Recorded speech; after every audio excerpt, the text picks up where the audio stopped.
ಕಡಲೆ ಇರಲಿ, ಹಲಸಂದೆ ಬೀಜ, ಕಪ್ಪು ಕಡಲೆ ಅಥವಾ ಬಿಳಿ ಕಡಲೆ, ಎಲ್ಲವೂ ಸ್ವಾದಿಷ್ಟವಾಗುತ್ತೆ.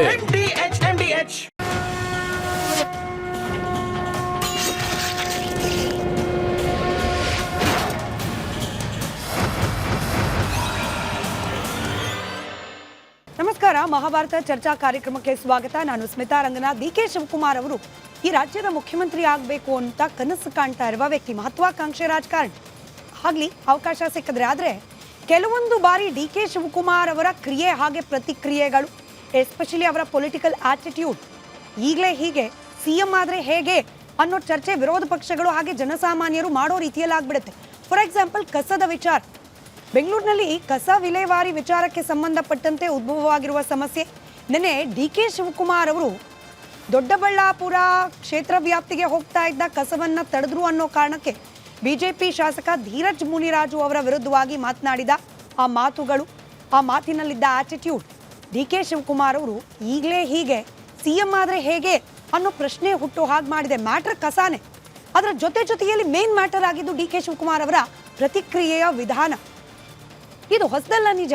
ಹಿಂದೆ ಸಿನಿಮಾ ರಂಗದವರ ನೆಟ್ಟು ಬೋಲ್ಟು ಟೈಟ್ ಮಾಡಬೇಕು ಅಂದಿದ್ರು. ಅಪಾರ್ಟ್ಮೆಂಟ್ ಅಸೋಸಿಯೇಷನ್ನ ಸಂದರ್ಭದಲ್ಲೂ ಕೂಡ, ಅವರನ್ನು ಅಡ್ರೆಸ್ ಮಾಡಿ ಮಾತನಾಡ್ತಾ ಇದ್ದ ಸಂದರ್ಭದಲ್ಲೂ ಕೂಡ ಡಿ.ಕೆ. ಶಿವಕುಮಾರ್ ಅವರ ಮಾತು, ಮ್ಯಾನರಿಸಮ್ ಚರ್ಚೆಗೆ ಗ್ರಾಸವಾಗಿತ್ತು. ಇದೀಗ ಕಸದ ವಿಚಾರದಲ್ಲೂ ಕೂಡ, ಕಸ ನಿರ್ವಹಣೆ ವಿಚಾರದಲ್ಲಿ ಸರ್ಕಾರಗಳು ಕಾಲಾನುಸಾರ ಹೇಗೆಲ್ಲ ವಿಫಲವಾಗ್ತಾ ಬಂದಿದೆ ಅನ್ನೋದನ್ನು ನಾವು ಗಮನಿಸಿದ್ದೀವಿ. ಹಿಂದಿದ್ದ ಬಿಜೆಪಿ ಸರ್ಕಾರದ ಅವಧಿಯಲ್ಲೂ ಅಷ್ಟೇ, ಈಗಿರುವ ಕಾಂಗ್ರೆಸ್ ಅವಧಿಯಲ್ಲೂ ಅಷ್ಟೇ. ಆದರೆ ಸಮಸ್ಯೆ ಅಂತ ಹೇಳಿಬಿಟ್ರೆ ಧಮಕಿ ಹಾಕೋ ಲೆವೆಲ್ಗೆ ಸರ್ಕಾರದ ಪ್ರತಿನಿಧಿಗಳು, ಅದರಲ್ಲೂ ಡಿ.ಕೆ. ಶಿವಕುಮಾರ್ ಅಂತ ಮಹತ್ವಾಕಾಂಕ್ಷಿ ರಾಜಕಾರಣಿ ಹೋಗ್ಬಿಟ್ರೆ, ಹಾಗಾದ್ರೆ ಸಮಸ್ಯೆಯನ್ನು ಹೇಳ್ಕೊಡೋ ವಿಧಾನ ಹೇಗೆ, ಇದಕ್ಕೆ ಪರಿಹಾರ ಸಿಗುತ್ತಾ ಅನ್ನೋ ಪ್ರಶ್ನೆಗೆ ಬಂದು ನಿಲ್ಲುತ್ತೆ. ಇದೇ ವಿಚಾರವನ್ನು ಇವತ್ತು ಚರ್ಚೆಗೆ ಒಳಪಡಿಸೋಣ. ಕಸದ ಜೊತೆಯಲ್ಲೇ ಕಸದ ಸಮಸ್ಯೆಯನ್ನು ಅಡ್ರೆಸ್ ಮಾಡಬೇಕಾಗಿದ್ದ ನಮ್ಮ ಸರ್ಕಾರದ ಪ್ರತಿನಿಧಿಗಳ ಆಟಿಟ್ಯೂಡ್, ಈ ವಿಚಾರವನ್ನು ಚರ್ಚೆಗೆ ಒಳಪಡಿಸೋಣ. ಚರ್ಚೆಯಲ್ಲಿ ಸದ್ಯಕ್ಕೆ ಬಿಜೆಪಿ ವಕ್ತಾರರಾದ ಅಶೋಕ್ ಗೌಡ್ರಿದ್ದಾರೆ, ಆಮ್ ಆದ್ಮಿ ಪಕ್ಷದ ವಕ್ತಾರರಾದ ದಿನೇಶ್ ಅವರಿದ್ದಾರೆ, ಜೆಡಿಎಸ್ ವಕ್ತಾರರಾದ ರಾಜು ಗೌಡ್ರಿದ್ದಾರೆ. ಕೆಲವೇ ಕ್ಷಣಗಳಲ್ಲಿ ಕಾಂಗ್ರೆಸ್ನ ವಕ್ತಾರರು ಜಾಯಿನ್ ಆಗೋ ನಿರೀಕ್ಷೆ ಇದೆ. ಚರ್ಚೆ ಪ್ರಾರಂಭ ಮಾಡ್ಲಿಕ್ಕೆ ಮುಂಚೆ ಚರ್ಚೆಗೆ ಗ್ರಾಸವಾಗ್ತಾ ಇರುವ ಡಿ.ಕೆ. ಶಿವಕುಮಾರ್ ಅವರ ಹೇಳಿಕೆ, ಅದಕ್ಕೆ ಸಿ.ಟಿ. ರವಿ ಅವರ ಪ್ರತಿಕ್ರಿಯೆ, ಎರಡನ್ನ ಗಮನಿಸಿ ಚರ್ಚೆ ಪ್ರಾರಂಭ ಮಾಡೋಣ. ಆಲ್ MLAs ಎಲ್ಲ ಬ್ಲ್ಯಾಕ್ ಮೇಲ್ ಮಾಡ್ತಾ ಇದ್ದಾರೆ. ಆಲ್ MLAs ಕಸ ಹಾಕಬಾರ್ದು ಅಂತೇಳಿ ಬ್ಲ್ಯಾಕ್ ಮೇಲ್ ಮಾಡ್ತಾ ಇದ್ದಾರೆ. ನಮಗೆ ಫಂಡ್ಸ್ ಬೇಕು, ಅದು ಬೇಕು, ಇದು ಬೇಕು ಅಂತ. ಗೌರವದಿಂದ ಇದ್ದರೆ ಸರಿ, ಇಲ್ಲ ಅಂದರೆ ನಾನು ಎಸ್ಮಾಲಿ ಆ್ಯಕ್ಷನ್ ತೊಗೋಬೇಕಾದಂಥ ಪರಿಸ್ಥಿತಿ ಬರ್ತದೆ. MLA ಆಗಲಿ ಯಾರೇ ಆಗಲಿ, ನಾವು ಮರ್ಸಿಲೆಸ್ಸಾಗೆ ಈ ಕಸನ ನಿಲ್ಲಿಸಿದ್ರೆ ಅವ್ರ ಮನೆ ಮುಂದೆನೇ ಹಾಕ್ಸಿಸ್ತೀನಿ. ಅವ್ರ ಮನೆ ಮುಂದೆನೋ ಇಲ್ಲ BJP ಆಫೀಸ್ಗೆ ಅದೇ ಕಸ ಎತ್ಕೊಂಡೋಗಿ ಲೋಡಲ್ಲಿ ಹಾಕ್ಸ್ತಾ ಇದ್ದೀನಿ. ನೆನ್ನೆ ಅರವಿಂದ್ ಲಿಂಬಾವಳಿ ಮಾಡಿದ್ದಾರೆ. ತಿರ್ಗಾ ಇವತ್ತು ದೊಡ್ಡಬಳ್ಳಾಪುರ MLA ಆ ಕಸ ಇನ್ನೆಲ್ಲಿಗೆ ಹೋಗ್ಬೇಕು? ಅಶೋಕನ ಮನೆಗೆ ಹೋಗ್ಬೇಕು, ಇಲ್ಲ ಅಂದರೆ ವಿಜೇಂದ್ರ ಮನೆಗೆ ಹೋಗ್ಬೇಕು, ಇಲ್ಲ BJP ಆಫೀಸ್ಗೆ ಹೋಗ್ಬೇಕು. ಅಷ್ಟೇ ಕೆಲಸ. ಏನಕ್ಕೆ ಅವರು ಎಷ್ಟು ಯಾರಿಗೆ ಅಂತ ಬ್ಲ್ಯಾಕ್ ಮೇಲ್ ಮಾಡ್ತಾ ಇದ್ದಾರೆ? ನಾವು ಕಸ ಎಲ್ಲರೂ ಒಂದು ಕಡೆ ಹಾಕ್ಬೇಕಲ್ಲ. ಹಿಂದೆ ಮೊದಲಿಂದ ನಾವು ಏನು ಮಾಡ್ಕೊಂಡು ಬರ್ತಾ ಇದ್ದೋ ಆ ಕೆಲಸ ನಾವು ಮಾಡ್ಕೊಂಡು ಬರ್ತೀವಿ. ಈ ಹೊಸ ಅವ್ರಿಗೆ ಫಂಡ್ಸ್ ಬೇಕು ಅಂತ, ಅವ್ರ ಕ್ಷೇತ್ರಕ್ಕೆ ಡೆವಲಪ್ಮೆಂಟ್ ಫಂಡ್ ಬೇಕು ಅಂತ ಅಂದ್ಬಿಟ್ಟು ಬ್ಲ್ಯಾಕ್ ಮೇಲ್ ಮಾಡ್ತಾ ಇದ್ದಾರೆ. ಕೈಗಾರಿಕೋದ್ಯಮಿಗಳು ಪ್ರಶ್ನೆ ಮಾಡಿದ್ರೆ, ಟ್ರಾಫಿಕ್ ಬಗ್ಗೆ ಪ್ರಶ್ನೆ ಮಾಡಿದ್ರೆ ಅವ್ರಿಗೆ ಧಮಕಿ ಹಾಕ್ತಾರೆ. ಕಸದ ಸಮಸ್ಯೆ ಕುರಿತಾಗಿ ಪ್ರಶ್ನಿಸಿದರೆ BJP ಆಫೀಸ್ ಮುಂದೆ ಕಸ ಸುರಿತೀನಿ ಅಂತ ಧಮಕಿ ಹಾಕ್ತಾರೆ. ಅಪಾರ್ಟ್ಮೆಂಟ್ನವರಿಗೆ ಅವರಿಗೆ ಬೆದರಿಕೆ ಹಾಕ್ತಾರೆ. ಮಾನ್ಯ ಡಿ.ಕೆ. ಶಿವಕುಮಾರ್ ಸಾಹೇಬ್ರೆ, ತಮ್ಮ ಬ್ರಾಂಡ್ ಬೆಂಗಳೂರಿನ ಮಾದರಿ ಇದೇನಾ? ಅಂದರೆ ಪ್ರಶ್ನಿಸಿದವರಿಗೆ ಧಮಕಿ ಹಾಕೋದು, ಕಸ ಸುರಿತೀನಿ ಅಂತ ಆ ದಿನಗಳ ನೆನಪು ಮಾಡಿಕೊಂಡು ಗುಂಡಾ ಸ್ಟೈಲ್ನಲ್ಲಿ ಮಾತಾಡೋದು, ಇದು ನಿಮ್ಮ ಬ್ರಾಂಡ್ ಬೆಂಗಳೂರ? ಕೈಗಾರಿಕೋದ್ಯಮ ಕಾಂಗ್ರೆಸ್ ವಕ್ತಾರರು ಇದ್ದಿದ್ರೆ ಅವರಿಂದಲೇ ಚರ್ಚೆಯನ್ನು ಪ್ರಾರಂಭ ಮಾಡಬೇಕಾಗಿತ್ತು. ಅವರ ಆಬ್ಸೆನ್ಸ್ನಲ್ಲಿ ಬಿಜೆಪಿ ವಕ್ತಾರರಿಗೆ ಪ್ರಶ್ನೆ ಕೇಳ್ತಾ, ಅಶೋಕ್ ಗೌಡ್ರೆ, ಬ್ಲ್ಯಾಕ್ ಮೇಲ್ ಮಾಡ್ತಿದ್ದೀರಂತೆ ಬಿಜೆಪಿಯ ಶಾಸಕರೆಲ್ಲ ಸೇರಿಕೊಂಡು, ಫಂಡ್ಸ್ ಬೇಕು, ಗ್ರಾಂಟ್ ಬೇಕು, ಇತ್ಯಾದಿ. ನೀವು ಫಂಡ್ಸ್ ಕೊಡಲಿಲ್ಲ ಅಂದರೆ ಕಸ ನಮ್ಮ ಏರಿಯಾ ಒಳಗೆ ಬಿಟ್ಕೊಳ್ಳಲ್ಲ ಅಂದರೆ ಬ್ಲ್ಯಾಕ್ ಮೇಲ್ ರಾಜಕಾರಣಕ್ಕೆ ಇಳಿದಿದೆಯಾ BJP ಅಂತ? ನೋಡಿ, ನಮಗೆ ಬ್ಲ್ಯಾಕ್ ಮೇಲ್ ಮಾಡೋಂಥದ್ದು ಯಾವುದೂ ಪ್ರಮಾದ ಇಲ್ಲ. ನಿನ್ನೆ ಧೀರಜ್ ಮುನಿರಾಜು ಅವರು ಸ್ಪಷ್ಟವಾಗಿ ಹೇಳಿದ್ದಾರೆ. ಏನಂತ ಹೇಳಿದ್ರೆ, ಅವರ ಕ್ಷೇತ್ರದಲ್ಲಿ ಅಂದರೆ ದೊಡ್ಡಬಳ್ಳಾಪುರದಲ್ಲಿ ಏನು ತ್ಯಾಜ್ಯ ವಿಲೇವಾರಿ ಘಟಕ ಇದೆ, ಆ ತ್ಯಾಜ್ಯ ವಿಲೇವಾರಿ ಘಟಕ ಇರತಕ್ಕಂತಹದಕ್ಕೆ ಕೆಪಾಸಿಟಿ ಇದೆ ಮತ್ತು ಕೇವಲ ಬೆಂಗಳೂರು ನಗರದ ಒಂದಷ್ಟು ಕಸ ಮಾತ್ರ ಹಾಕಬೇಕಾಗಿರ್ತಕ್ಕಂಥದ್ದು ಅಂತ ಹೇಳಿದ್ದಾರೆ. ಒಂದು ಪಾರ್ಟ್ ಅದು. ನಾನು ಇದರಲ್ಲಿ ಸ್ಮಿತಾ, ನಾನು ಕ್ಲಿಯರಾಗಿ ಹೇಳೋಕ್ಕೆ ಇಷ್ಟಪಡ್ತೇನೆ. ನಾನು I am an architect, qualified architect, also a planner, and also my favourite subject is solid waste management. I also have taught in university ಲೆವೆಲಲ್ಲೂ ಪಾಠ ಮಾಡಿದ್ದೀನಿ. ಅದರಿಂದಾಗಿ ನಾನು 2 ವಿಚಾರದಲ್ಲಿ ಇದನ್ನು ನೋಡ್ತೇನೆ. ಒಂದು, ಬಿ ಜೆ ಪಿ ವಕ್ತಾರನಾಗಿ ನಾನು 2 ಪದ ಹೇಳ್ತೀನಿ ಡಿ ಕೆ ಶಿವಕುಮಾರ್ ಅವ್ರಿಗೆ. ಡಿ ಕೆ ಶಿವಕುಮಾರ್ ಅವ್ರದ್ದು ನೀವೇ ಹೇಳಿದ್ರಿ ನಟ್ಟು ಬೋಲ್ಟ್ ಕಲ್ಚರ್ ಅಂತ ಹೇಳಿ. ಆ ನಟ್ಟು ಬೋಲ್ಟ್ ಕಲ್ಚರು ಅಥವಾ ಕೋತ್ವಾಲ್ ಕಲ್ಚರು ಇನ್ನೂ ಹೋಗಿಲ್ಲ ಡಿ ಕೆ ಶಿವಕುಮಾರ್. ಅಷ್ಟು ನಾನು ಬಿ ಜೆ ಪಿ ಇದು. ಆದರೆ ಇದರಲ್ಲಿ ಒಂದು ಎಕ್ಸ್ಪರ್ಟ್ನ ಒಪಿನಿಯನ್ ಬೇಕಾಗಿದೆ. ಅನೇಕ ವರ್ಷಗಳಿಂದ ಅನೇಕ ಚರ್ಚೆಗಳಾಗಿದೆ. ಬೆಂಗಳೂರು ನಗರದ ಕಸ ಏನಿದೆ, ನೀವು ಏನಾಗುತ್ತೆ, ಅಧಿಕಾರದಲ್ಲಿ ಬರ್ತಕ್ಕಂಥವರು ಒಂದು ವಿಚಾರ, ಆದರೆ ಈ ಅಧಿಕಾರಿಶಾಹಿ ಏನಿದೆಯಲ್ಲ, ಇವರು ಇದರಲ್ಲಿ ಒಂದು ದೊಡ್ಡ ಆ್ಯಂಗಲ್ನ ನೋಡ್ತಿದ್ದಾರೆ. ಏನು? ದುಡ್ಡಿನ ಆ್ಯಂಗಲ್ನ ನೋಡ್ತಿರ್ತಾರೆ ಅಂತಕ್ಕಂಥದ್ದು. ಯಾಕೆ ಅಂತ ಹೇಳಿದ್ರೆ, ಕಸಕ್ಕೆ 4 ಸಗ್ರಿಗೇಷನ್ ಆಗಬೇಕು, ಬೇಸಿಕ್ ಪ್ರೈಮರಿ. ಇನ್ನೂ ಜೊತೆಗೆ ಹೋಗಬೇಕು ಅಂತ ಹೇಳಿದ್ರೆ 6 ಇಂದ 8 ಅಥವಾ 18 ಸಗ್ರಿಗೇಷನ್ ಇದೆ. ಅದರಲ್ಲಿ ಪ್ರೈಮರಿಯಾಗಿ ಪೆರಿಷಬಲ್ ವೇಸ್ಟು ಮತ್ತು ಮೆಡಿಕಲ್ ವೇಸ್ಟು ಇವೆರಡು ವಿಚಾರ ಆದರೆ, ಇನ್ನೊಂದು ರೀಸೈಕಲಬಲ್ ಮತ್ತು ರೀಯೂಸಬಲ್ಲು. ಅನೇಕ ಥಿಯರೀಸ್ ಇದೆ, ಅನೇಕ ಎಕ್ಸಾಂಪಲ್ಸ್ ಇವೆ. ಇದಕ್ಕೆಲ್ಲನೂ ರೀಯೂಸಬಲ್ ರೀಸೈಕಲಬಲ್ಗೆ ತಲೆನೇ ಕೆಡಿಸ್ಕೊಳ್ತಾ ಇಲ್ಲ. ಉದಾಹರಣೆಗೆ ಬೆಂಗಳೂರಿನಲ್ಲಿ ಜನರೇಟ್ ಆಗ್ತಕ್ಕಂತಹ 12.5 ಮೆಟ್ರಿಕ್ ಟನ್ ಕಸ ಏನಿದೆ, ಅದರಲ್ಲಿ ನೀವೇನಾದ್ರೂ ಅಕಸ್ಮಾತ್ 4 ಸಗ್ರಿಗೇಷನ್ ಮಾಡಿದ್ರೆ ರೀಯೂಸಬಲ್ ರೀಸೈಕಲಬಲ್ಗೆ ರ್ಯಾಕ್ ಪಿಕರ್ಸು ಅಥವಾ ಯಾರು ಬಂದು ಕಸನ ಕಲೆಕ್ಟ್ ಮಾಡ್ಕೊಂಡು, ಪೇಪರ್ ಇರ್ಬೋದು, ಬಾಟ್ಲ್ ಇರ್ಬೋದು, ಬೇರೆ ಬೇರೆ ಇದಿರ್ಬೋದು, ಅಥವಾ ಬಟ್ಟೆ ಇರ್ಬೋದು, ಇದನ್ನೆಲ್ಲನೂ ಕಲೆಕ್ಟ್ ಮಾಡ್ಕೊಂಡು ಹೋಗೋದಕ್ಕೆ ಅದು ಇನ್ಕಮ್ ಜನರೇಟ್ ಮಾಡುತ್ತೆ. ಯಾರ ಮನೇಲಿ ಕಸ ಉತ್ಪತ್ತಿ ಆಗುತ್ತೆ ಅವ್ರಿಗೆ. ಎರಡನೇದು, ಮೆಡಿಕಲ್ ವೇಸ್ಟು ಮತ್ತು ಪೆರಿಷಬಲ್ ವೇಸ್ಟ್ ಏನಿದೆ, ಇದನ್ನು ಮಾತ್ರ ಸರ್ಕಾರ ಕಲೆಕ್ಟ್ ಮಾಡಬೇಕು. ಸರ್ಕಾರ ಕಲೆಕ್ಟ್ ಮಾಡಿದಾಗ ಮೆಡಿಕಲ್ ವೇಸ್ಟ್ ಏನಿದೆ ಅದನ್ನು ಮಾತ್ರ ಡಿಸ್ಪೋಸ್ ಮಾಡಬೇಕು. ಪೆರಿಷಬಲ್ ವೇಸ್ಟ್ ಏನಿದೆ ಸರ್ಕಾರ ಅಲ್ಲ, ಆ್ಯಕ್ಚುಲಿ ಲೋಕಲ್ ಲೆವೆಲಲ್ಲಿ ಕಲೆಕ್ಟ್ ಆಗಬೇಕು, ಲೋಕಲ್ ಲೆವೆಲಲ್ಲಿ ಅದು ಯುಟಿಲೈಸೇಷನ್ ಆಗಬೇಕು ಅಂತಕ್ಕಂಥ. ಅಂದರೆ ಉದಾಹರಣೆಗೆ ಈಗ ಶಾಂತಿನಿಕೇತನ ಇರ್ಬೋದು, ಎಲಿಸಿಟಾ ಇರ್ಬೋದು, ಅಥವಾ ನಮ್ಮ HSR ಲೇಔಟ್ನ ಒಂದು ಪ್ರದೇಶ ಇರ್ಬೋದು, ಇಲ್ಲಿ ಎಲ್ಲವೂ ಸಹ ತ್ಯಾಜ್ಯ ವಿಲೇವಾರಿಗೆ ಒಂದು ಘಟಕಗಳಿವೆ. ಅಲ್ಲಿ ತುಂಬ ಅದ್ಭುತವಾದಂಥ ಕೆಲಸಗಳಾಗ್ತಾ ಇದೆ. ಅಂದರೆ HSR ಏನಿದೆ, ಈಗ ಶಾಂತಿನಿಕೇತನ ಆದರೂ ಒಂದು ಕ್ಲೋಸ್ಡ್ ಕಾಂಪೌಂಡು, ಗೇಟೆಡ್ ಕಮ್ಯುನಿಟಿ. ಅದು ಎಲ್ಸಿಟಾನು ಅಷ್ಟೇ ಒಂದು ಲಿಮಿಟೆಡ್ ಏರಿಯಾ, ಒಂದು ಕ್ಲೋಸ್ಡ್ ಕಮ್ಯುನಿಟಿ ಅಂತ ಇಟ್ಕೊಳ್ಳೋಣ. ಆದರೆ HSR ಅಲ್ಲಿ ಕ್ಲೋಸ್ಡ್ ಕಮ್ಯುನಿಟಿ ಅಲ್ಲ ಅದು. ಆದರೆ ಅಲ್ಲಿನ ಬರ್ತಕ್ಕಂಥ ಕಸಕ್ಕೆ ಅಲ್ಲಿನ ಲೋಕಲ್ ಪ್ರತಿನಿಧಿಗಳು ಒಂದು ಸೊಲ್ಯೂಷನ್ ಹುಡುಕಿದ್ದಾರೆ. ಯಾವ ರೀತಿ ಪೆರಿಷಬಲ್ ವೇಸ್ಟು ಸಗ್ರಿಗೇಟ್ ಆಗ್ತದೆ, ಆ ಸಗ್ರಿಗೇಷನನ್ನು ಅವರು ಕಾಂಪೋಸಿಟ್ ಆಗಿ ಮಾಡಿ ಆ ಕಾಂಪೋಸಿಟ್ನ ಮಾರ್ತಿದ್ದಾರೆ. ಈಗ ಪಾಪ, ಈಗ ನೀವೇನಾದರೂ ಆ್ಯಕ್ಚುಲಿ ಕಾಂಗ್ರೆಸ್ನ ಇವತ್ತು ನಿಜವಾದ ರೆಪ್ರೆಸೆಂಟೇಟಿವ್ ಬರಬೇಕಾಗಿದ್ರೆ, ಕಾಂಪೋಸಿಟ್ ವೇಸ್ಟ್ನ ಯಾರು ಚೇರ್ಮನ್ ಇದ್ದಾರೆ, ನಟರಾಜ್ ಗೌಡ್ರು, ಅವ್ರು ಬರಬೇಕಾಗಿತ್ತು. ಅವ್ರು ಬಂದಿದ್ರೆ ಅವ್ರಿಗೆ ಯಾವ ರೀತಿ ಸರ್ಕಾರ ಅಧಿಕಾರ ಕೊಟ್ಟಿದೆ ಅನ್ನೋದನ್ನು ಅವ್ರು ಎಕ್ಸ್ಪ್ಲೈನ್ ಮಾಡಬೇಕಾಗಿತ್ತು. ಯಾಕಂದರೆ ನೀವು ಒಂದು ಪರ್ಸನಲ್ ಇಂಟರ್ವ್ಯೂ ಮಾಡಿ ಆವಾಗ ಅವರೇ ಹೇಳ್ತಾರೆ, ಅಧಿಕಾರನೇ ಕೊಟ್ಟಿಲ್ಲ, ಸುಮ್ಮನೆ ನಾಮಕಾವ್ಯಸ್ಥೆ ಇರತಕ್ಕಂಥ ಕಾಂಪೋಸಿಟ್ ಡೆವಲಪ್ಮೆಂಟ್. ನೀವು ಇಷ್ಟೊತ್ತವರೆಗೂ ಸೊಲ್ಯೂಷನ್ ಹೇಳ್ತಿದ್ರಿ, ಹಾಗಾಗಿ ಇಂಟರಪ್ಟ್ ಮಾಡ್ತಾ ಇರಲಿಲ್ಲ. ಬಟ್ ಇಲ್ಲಿ ಪಾಲಿಟಿಕ್ಸ್ ಕೂಡ ಇದೆಯಲ್ಲ. ಅಂದರೆ 7 ರಿಂದ 8 ಕಸ ಎಲ್ಲೆಲ್ಲ ಡಂಪ್ ಮಾಡಬೇಕು ಅಥವಾ ವಿಲೇವಾರಿ ಮಾಡಬೇಕು, ಅದಕ್ಕೆ ನಿಗದಿತ ಸ್ಥಳಗಳಿದ್ದು ಬೇರೆ ಎಲ್ಲೂ ಪ್ರಾಬ್ಲಮ್ ಬರ್ತಾ ಇಲ್ಲ. ಕೇವಲ ಬಿಜೆಪಿ ಶಾಸಕರು ಇರ್ತಕ್ಕಂಥ ಜಾಗದಲ್ಲೇ ಪ್ರಾಬ್ಲಮ್ ಬರ್ತಿದೆ. ಅಂದ್ರೆ ಕಾಂಗ್ರೆಸ್ನ ಶಾಸಕರು ಆರಾಮಾಗಿ ಕಸ ಹಾಕಿಸ್ಕೊಳ್ತಿದ್ದಾರೆ ತಮ್ಮ ಕ್ಷೇತ್ರದಲ್ಲಿ, ಬಿಜೆಪಿ ಶಾಸಕರು ಮಾತ್ರ ಅಬ್ಜೆಕ್ಟ್ ಮಾಡ್ತಿದ್ದಾರೆ.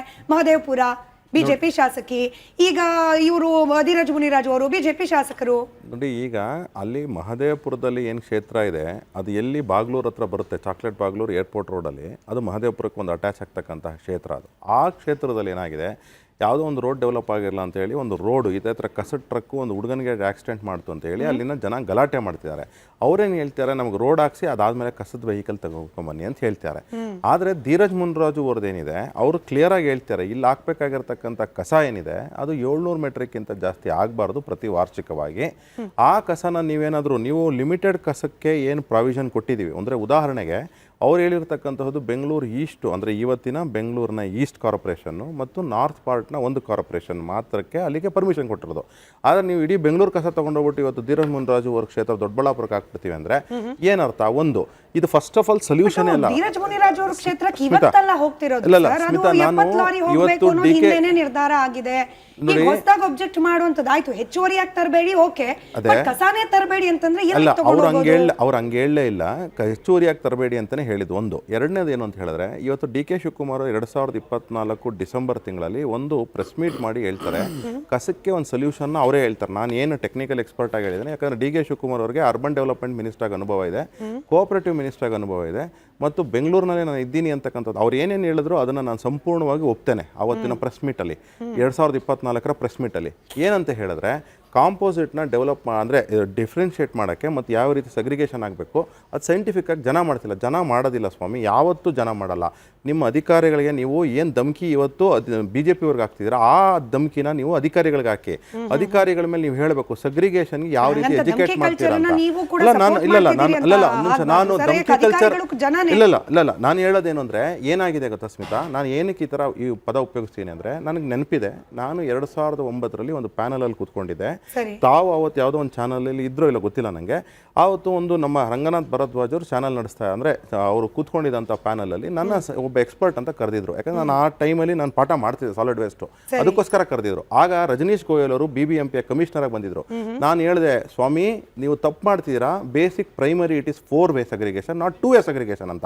ಆ ಅಪ್ಪನಿಗೆ ಅರ್ಥನೇ ಆಗಲಿಲ್ಲ. ರಜನೀಶ್ ಗೋಯಲ್ ಅಂತ ಒಬ್ಬ IAS ಆಫೀಸರ್ಗೆ ಅರ್ಥ ಆಗಲಿಲ್ಲ ಅಂದರೆ ಅದಕ್ಕೋಸ್ಕರ ಹೇಳ್ತಾ ಇದ್ದೀನಿ. ಇವತ್ತಿಗೋಸ್ಕರ ಯಾರು ಕೂತಿದ್ದಾರೆ ಸಾಲಿಡ್ ವೇಸ್ಟ್ ಮ್ಯಾನೇಜ್ಮೆಂಟ್ ಅಲ್ಲಿ, GBN ಅಲ್ಲಿ ಅಥವಾ ಸೆಕ್ರೆಟರಿಯೇಟ್ ಅಲ್ಲಿ, ದಯವಿಟ್ಟು ಕಸನ ಅರ್ಥ ಮಾಡ್ಕೊಳ್ಳಿ. ನೀವು ಕಸ ಅರ್ಥ ಮಾಡ್ಕೊಂಡ್ರೆ ನೀವು ಕಸನ ದುಡ್ಡು ಅಂತ ನೋಡಬೇಡಿ, ಕಸನ ಸೊಲ್ಯೂಷನ್ ಅಂತ ನೋಡಿ. ದುಡ್ಡಂತ ನೋಡ್ತಿದ್ದಾರೆ ಅಂತ ಕೂಡ ಆರೋಪ ಇದೆ ನಿಮ್ಮದೇ ಪಕ್ಷದ ನಾಯಕರಿಂದ. ಅಲ್ಲಿಗೆ ಹೋಗೋಕ್ ಮುಂಚೆ ರಾಜುಗೌಡ್ರೆ, coming back to DK Shivakumar ಅವರ ಪ್ರತಿಕ್ರಿಯೆ, ಈಗ ಬ್ಲಾಕ್ ಮೇಲ್ ಮಾಡ್ತಾ ಇದ್ದಾರೆ ಫಂಡ್ಸ್ ಬೇಕು ಅಂತ ಹೇಳೋ ಮೂಲಕ ಒಂದು ಕನ್ಫ್ಯೂಷನ್ ಕ್ರಿಯೇಟ್ ಮಾಡಿಬಿಟ್ರೆ DK ಶಿವಕುಮಾರ್ ಅವರು. ಅಂದ್ರೆ ರಾಜ್ಯದಲ್ಲಿ ಶಾಸಕರಿಗೆ ಕ್ಷೇತ್ರ ಅಭಿವೃದ್ಧಿಗೆ ಫಂಡ್ಸ್ ಬೇಕು ಅಂದ್ರೆ ಬ್ಲಾಕ್ ಮೇಲ್ ಮಾಡಲೇಬೇಕು ಅನ್ನೋ ಹಂತಕ್ಕೆ ಹೋಗಿದೆ.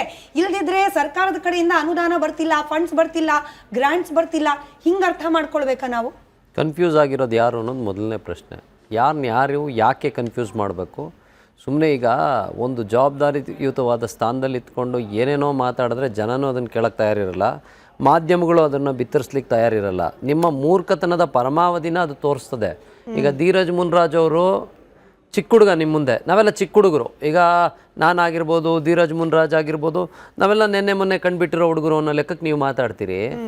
ನೀವು ಮಾತಾಡಿದಂಥ ಮಾತಿಗೆ, ನೀವು ಕೊಟ್ಟಂಥ ಧಮಕಿಗೆ ಧೀರಜ್ ಮುನ್ರಾಜ್ ಅವರು ದಾಖಲೆ ಸಮೇತ ನಿಮಗೆ ಉತ್ತರ ಕೊಟ್ಟಿದ್ದಾರೆ. ಅಂದರೆ ನಿಮ್ಮ ಗೌರವ ಎಲ್ಲಿಗೆ ತಂದು ನಿಲ್ಲಿಸ್ಕೊಂಡ್ರಿ ಅನ್ನೋದು ಮೊದಲನೇ ಪಾಯಿಂಟಾಗಿ ಯೋಚನೆ ಮಾಡ್ಬೇಕು. ಆ್ಯಂಡ್ ಎರಡನೇ ವಿಚಾರ, ಇಲ್ಲಿ ನಾವು ಪ್ರಜಾಪ್ರಭುತ್ವ ರಾಷ್ಟ್ರದಲ್ಲಿದ್ದೀವ, ನೀವು ಪಾಳೆಗಾರಿಕೆ ಮಾಡಕ್ಕೆ ಹೊರಟಿದ್ದೀರಾ. ರಾಜ್ಯ ಸರ್ಕಾರ ಯಾವ ಮಟ್ಟಕ್ಕೆ ಆಗ್ಬಿಟ್ಟಿದೆ ಅಂದರೆ ಇವತ್ತು ಪಾಳೆಗಾರಿಕೆ. ನಿಮ್ಮ ಸರ್ಕಾರ ಶುರುವಾದಾಗಿಂದ ಜನಗಳಿಗೆ ದಬ್ಬಾಳಿಕೆ, ದೌರ್ಜನ್ಯ, ಬೆದರಿಕೆಗಳ ಮುಖಾಂತರನೇ ನೀವು ಸರ್ಕಾರ ನಡೆಸಕ್ಕೆ ಹೊರಟಿದ್ದೀರಿ. ಇದು ನಡೆಯಲ್ಲ ಸ್ವಾಮಿ. ಜನ ನಿಮ್ಗೆ ಓಟ್ ಕೊಟ್ಟಿರೋದು ಜನಪರವಾದ ಆಡಳಿತ ಕೊಡಿ ಅಂತ. ನಿಮಗೊಂದು ನನ್ನ ಬಳಿ ಒಂದು ಫೋಟೋ ಇದೆ, ನಿಮಗೆ ತೋರಿಸ್ತೀನಿ. ನಿಮ್ಮ ಅಧಿಕಾರಿಗಳು ಯಾವ ಮಟ್ಟಕ್ಕೆ ಕೆಲಸ ಮಾಡ್ತಾ ಇದ್ದಾರೆ ಅನ್ನೋದ್ರ ಬಗ್ಗೆ ಸ್ಪಷ್ಟತೆ ಇದೆ. ನಾನು ನಿಮಗೆ ಆ ಸ್ಪಷ್ಟತೆನ ಕೊಡ್ತೀನಿ. ನೆನ್ನೆ ನಾನು ಮಲ್ಲೇಶ್ವರಂ ಮುಖಾಂತರ ಹೊರಟಿದ್ದೆ. ಮಲ್ಲೇಶ್ವರಂ ಮುಖಾಂತರ ಹೊರಟಿದ್ದಾಗ ಒಂದು ಫೋಟೋ ನೀವು ಕ್ಲೀನಾಗಿ ಬೇಕಾದ್ರೆ ಮಾಧ್ಯಮದಲ್ಲಿ ಬಿತ್ತರಿಸ್ಬೋದು. ಮಲ್ಲೇಶ್ವರಂ, ದಯವಿಟ್ಟು ಕ್ಯಾಮ್ರಾ ಒಂಚೂರು ಝೂಮ್ ಮಾಡಿದ್ರೆ ಉತ್ತಮ. ಮಲ್ಲೇಶ್ವರಂ ಪೊಲೀಸ್ ಠಾಣೆ ಎದುರುಗಡೆ ನೋಡಿ, ಇದು ನನ್ನ ತೆಗ್ದಿರೋಂಥ ಫೋಟೋ.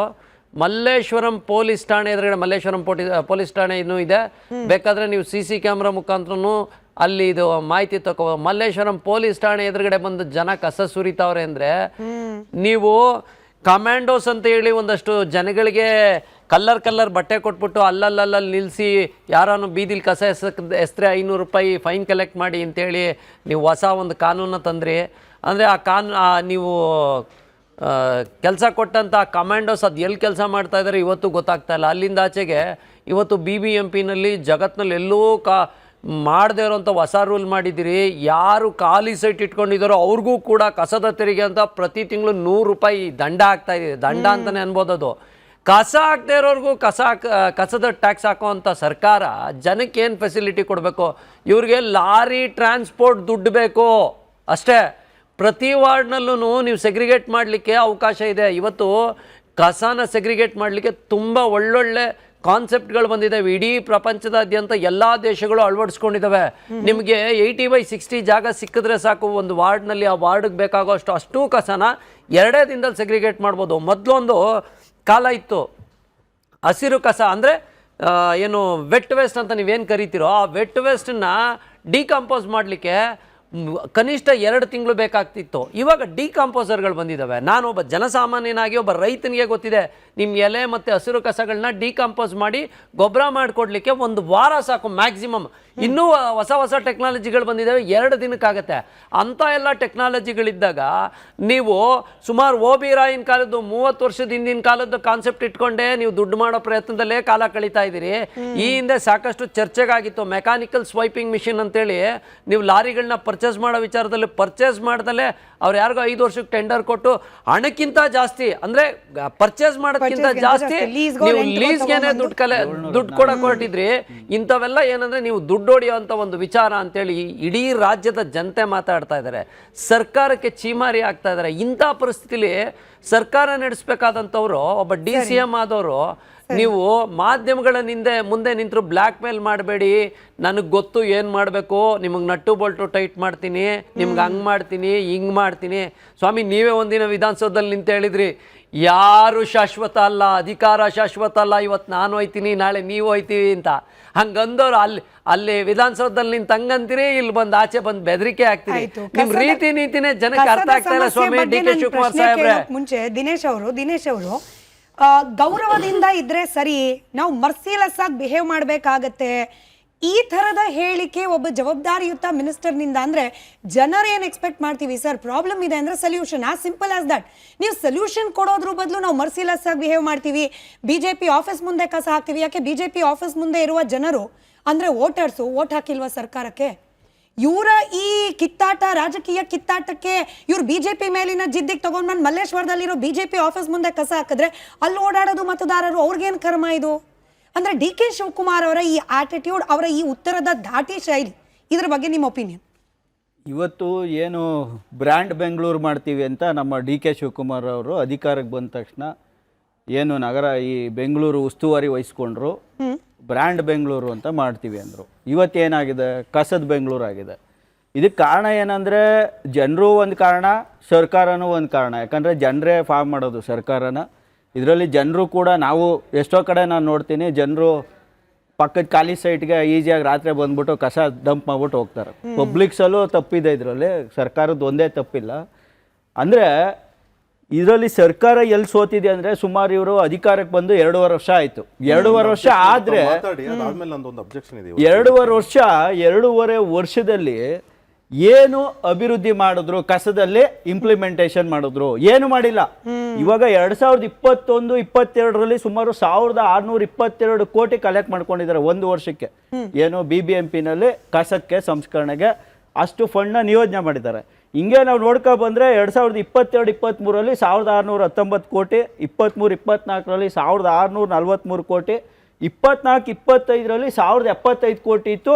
ಡೈರೆಕ್ಟಾಗಿ 25-26ಕ್ಕೆ 1400 ಕೋಟಿ, 325 ಕೋಟಿ ಒಂದೇ ವರ್ಷಕ್ಕೆ ಜಾಸ್ತಿ ಮಾಡಿದ್ದಾರೆ ರಾಜ್ಯ ಸರ್ಕಾರ. ಇದನ್ನ ನಾವು ಟೋಟಲ್ 7359 ಕೋಟಿ ತಿಂದಿದ್ದಾರೆ ಸುಮಾರು 5-6 ವರ್ಷಕ್ಕೆ. ಕಸ ಏನೋ ಸಂಸ್ಕರಣೆ ಮಾಡ್ತೀವಿ ಅಂದ್ಬಿಟ್ಟು. ಜೊತೆಗೆ ಇವತ್ತೇನು ನಾವು ಬೆಂಗಳೂರು ಪಾಪ್ಯುಲೇಷನ್ ಇದ್ದೀವಿ, ಇವತ್ತೇನು 1,28,00,000 ಪಾಪ್ಯುಲೇಷನ್ಗೆ ಇವರು 1400 ಕೋಟಿ ಡಿವೈಡ್ ಮಾಡಿದ್ರೆ ಪ್ರತಿಯೊಬ್ಬನ ತಲೆ ಮೇಲೆ 1094 ರೂಪಾಯಿ ಪರ್ ಆ್ಯನಮ್ ಬರುತ್ತೆ ಕಸಕ್ಕೆ, ಪ್ರತಿಯೊಬ್ಬ ವ್ಯಕ್ತಿ ಕಟ್ತಾ ಇರೋ ಟ್ಯಾಕ್ಸ್. ಇಷ್ಟು ಕೊಟ್ಟರು ಕೂಡ ಇವರು ಅಸಮರ್ಥವಾಗಿ ಸರ್ಕಾರ ನಿಭಾಯಿಸ್ತಾ ಇದ್ದಾರೆ. ಯಾಕಂದ್ರೆ ಇವತ್ತು ಎಂತೆಂಥ ಟೆಕ್ನಾಲಜಿ ಬಂದಿದ್ದಾವೆ, ಕಸದಿಂದ ರಸ ಮಾಡುವಂಥ ಟೆಕ್ನಾಲಜಿಗಳಿಗೆ ಆಲ್ರೆಡಿ ಇಬ್ರು ಎಕ್ಸ್ಪ್ಲೈನ್ ಮಾಡಿದ್ರು. ಇಷ್ಟೆಲ್ಲ ಟೆಕ್ನಾಲಜಿ ಬಂದ್ರು 2.5 ವರ್ಷದಿಂದ ಇವರು ಅಧಿಕಾರ ಕಿತ್ತಾಟದಲ್ಲೇ ಕಂಪ್ಲೀಟ್ ಸಮಯವನ್ನ ನಿಯೋಜನೆ ಮಾಡ್ತಾ ಇದ್ದಾರೆ ಹೊರತು ರಾಜ್ಯದ ಅಭಿವೃದ್ಧಿ ಆಗ್ಲಿ, ಬೆಂಗಳೂರು ಅಭಿವೃದ್ಧಿಗಾಗ್ಲಿ ಒಂದೇ 1% ಇವ್ರ ಕೆಲಸ ಇಲ್ಲ. ಮುಖ್ಯಮಂತ್ರಿ ರಾಜ್ಯದ ಮುಖ್ಯಮಂತ್ರಿ ಆಗ್ಬೇಕು ಅಂತಿರೋ DK ಶಿವಕುಮಾರ್ ಅವರು ಇವತ್ತು ಗೌರವದಿಂದ ಇದ್ರೆ ಸರಿ, ಇಲ್ಲಾಂದ್ರೆ ಮರ್ಸಿಲೆಸ್ ಆಗಿ ನಾವು ಬಿಹೇವ್ ಮಾಡ್ಬೇಕಾಗತ್ತೆ, ಈ ತರದ ಮಾತುಗಳು, ಪ್ರತಿಕ್ರಿಯೆ, ಸಮಸ್ಯೆ ವಿಚಾರದಲ್ಲಿ ಬಂದಾಗ ಇಲ್ಲ ಇದನ್ನ ಅಕ್ಸೆಪ್ಟ್ ಮಾಡಕ್ ಆಗಲ್ಲ. ಯಾಕಂದ್ರೆ ಒಂದು ಸರ್ಕಾರ ಅಧಿಕಾರಕ್ಕೆ ಬಂದಾಗ ಅವ್ರದೇ ರೆಸ್ಪಾನ್ಸಿಬಲ್. ಇವಾಗ ನಾವು ಪಂಜಾಬಲ್ಲಿ ಅಧಿಕಾರಕ್ಕೆ ಬಂದೋ, ಇವತ್ತು ಅಲ್ಲಿ ಈ ಲೂಧಿಯಾನ, ಅಮೃತ್ಸರ್, ಜಲಂಧರಲ್ಲಿ ಹೈಯೆಸ್ಟ್ ಸೆಗ್ರಿಗೇಷನ್ ಕಸ ಪ್ರೊಡಕ್ಷನ್ ಆಗ್ತಾ ಇದೆ. ಅಷ್ಟಕ್ಕೂ ಅಡ್ವಾನ್ಸ್ ಟೆಕ್ನಾಲಜಿ ಮಾಡಿದ್ದೀವಿ, ಅಷ್ಟನ್ನು ರೀಸೈಕಲ್ ಮಾಡ್ತಾ ಇದ್ದೀವಿ. ಮತ್ತೆ ರ್ಯಾಕ್ ಪಿಕ್ಕರ್ಸ್ ನ ಫಾರ್ಮಲೈಸ್ ಮಾಡಿದ್ದೀವಿ, ಮತ್ತೆ GPS ಮಾಡಿದ್ದೀವಿ ಆಟೋಗಳಿಗೆ, ಕಲೆಕ್ಷನ್ಗೆ ಟೈಮಿಂಗ್ ಮಾಡಿದ್ದೀವಿ, ಕಲೆಕ್ಷನ್ ವೆಹಿಕಲ್ಗಳಿಗೆ.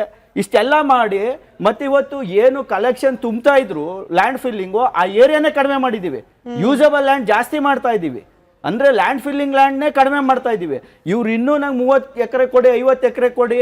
ಆ ಮಂಡೂರಲ್ಲಿ ಯಾವುದೋ ಒಂದು ಸಂಸ್ಥೆಗೆ 35 ಎಕರೆ ಕೊಟ್ಟರು, 75 ಕೋಟಿ ಪ್ರಾಜೆಕ್ಟ್ ಮಾಡ್ತೀವಿ ಅಂದ್ರು. ಆ ಸಂಸ್ಥೆ 55 ಕೋಟಿ ಲೋನ್ ತಗೊಂಡು ಇವರೊಂದು 15 ಕೋಟಿ ಅದೇನು ಮಾಡಿಲ್ಲ, ಮತ್ತೆ ಅಲ್ಲಿಗೆ ತುಂಬ್ತಾ ಇದ್ದಾರೆ. ಅಂದ್ರೆ ಅದು CAG ರಿಪೋರ್ಟ್ ಅಲ್ಲೇ ಬಂದ್ಬಿಟ್ಟಿದೆ ಅವರ ಭ್ರಷ್ಟಾಚಾರಗಳು. ಹೈಕೋರ್ಟ್ ಅಲ್ಲಿ ತಡೆ ಕೊಟ್ಟಿದ್ದಾರೆ ಹಿಂದೆ. ಅಂದ್ರೆ ಬೆಂಗಳೂರು ಬರೀ ಒಂದು ಲೂಟಿ ಸಂಸ್ಥೆ, ಜನರ ಮೇಲೆ ಹೊರೆ ಹಾಕಿ ಜನರನ್ನ ಲೂಟಿ ಮಾಡೋದ್ರಲ್ಲಿ ನಿಸ್ಸೀಮರಾಗಿದ್ದಾರೆ ಹೊರ್ತು ಈಗ ಕೊನೆಗೆ ನಾವು ಇನ್ನೇನು ಆಪ್ಷನ್ ಇಲ್ಲ. ಇವ್ರು ಯಾವಾಗ ಇವ್ರು ಕಸ ಎತ್ತಲಿಲ್ಲ ಅಂದ್ರೆ ನಾವು ಡಂಜೋ ಪೋರ್ಟರ್ ಮಾಡ್ತೀವಿ ಕಾಂಗ್ರೆಸ್ ಆಫೀಸ್ಗೆ, ಇನ್ನೇನು ಮಾಡಕ್ಕಾಗಲ್ಲ. ಬಿಜೆಪಿ ಕಳಿಸ್ತಾರಂತೆ, ನೀವು ಕಾಂಗ್ರೆಸ್ ಅಲ್ಲ, ಈಗ ಸರ್ಕಾರ ಅಧಿಕಾರ 2 ವರ್ಷ ಏನ್ ಮಾಡಿದೆ? ಸರ್ಕಾರ 2 ವರ್ಷ ಏನ್ ಮಾಡಿದೆ? ಬ್ರ್ಯಾಂಡ್ ಬೆಂಗಳೂರು ಅಂತ ಹೇಳಿದವರು ಇವರು. ಸರಿ, ಧೀರಜ್ ಮುನಿರಾಜು ಅವರು ನಮ್ಮ ಜೊತೆ ದೂರವಾಣಿ ಸಂಪರ್ಕದಲ್ಲಿದ್ದಾರೆ. ಸರ್ ನಮಸ್ಕಾರ, ನನ್ನ ಧ್ವನಿ ತಲುಪ್ತಾ ಇದೆ ಅಂತ ಭಾವಿಸ್ತೀನಿ. ಧೀರಜ್ ಸರ್, DK ಶಿವಕುಮಾರ್ ಅವರ ಲೇಟೆಸ್ಟ್ ಪ್ರತಿಕ್ರಿಯೆ ಸರ್, ತಾವು ಕಾನೂನನ್ನ ಕೈಗೆ ತಗೊಂಡ್ರಂತೆ, you can take law into your hands ಅಂತ ಹೇಳಿ ಪ್ರತಿಕ್ರಿಯೆ ನೀಡ್ತಿದ್ದಾರೆ. ನಮ್ಮ ವೀಕ್ಷಕರಿಗೆ ತಿಳಿಸಬಹುದಾ ಸರ್, ಕಸದ ವಿಚಾರದಲ್ಲಿ ನೀವು ಯಾವ ಕಾನೂನನ್ನ ಕೈಗೆ ತಗೊಂಡ್ರಿ ಅಂತ ಹೇಳಿ? ಗೊತ್ತಿಲ್ಲ ಮೇಡಮ್, ಅವರೇ ಹೇಳಬೇಕು. ನಮ್ಮ ಸಣ್ಣ ಪ್ರತಿಭಟನೆ ನಿನ್ನೆ ಮೊನ್ನೆ ಇವತ್ತು ಆಗಿರೋ, ನಿನ್ನೆ ಮೊನ್ನೆ ಇವತ್ತೇನಿಲ್ಲ ಆಗಿರುವಂತದ್ದು ಏನಾಗಿದೆ ಮೇಡಮ್, ದೊಡ್ಡಬಳ್ಳಾಪುರದಲ್ಲಿ BBMP 8 ಕಸ ವಿಲೇವಾರಿ ಆಗ್ತಾ ಇದೆ. DBS ಅದರಲ್ಲಿ ಒಂದು ದೊಡ್ಡಬಳ್ಳಾಪುರದಲ್ಲಿ ಇರುವಂತದ್ದು. ಇದು 2004 ಆಪರೇಷನ್ ಇದೆ.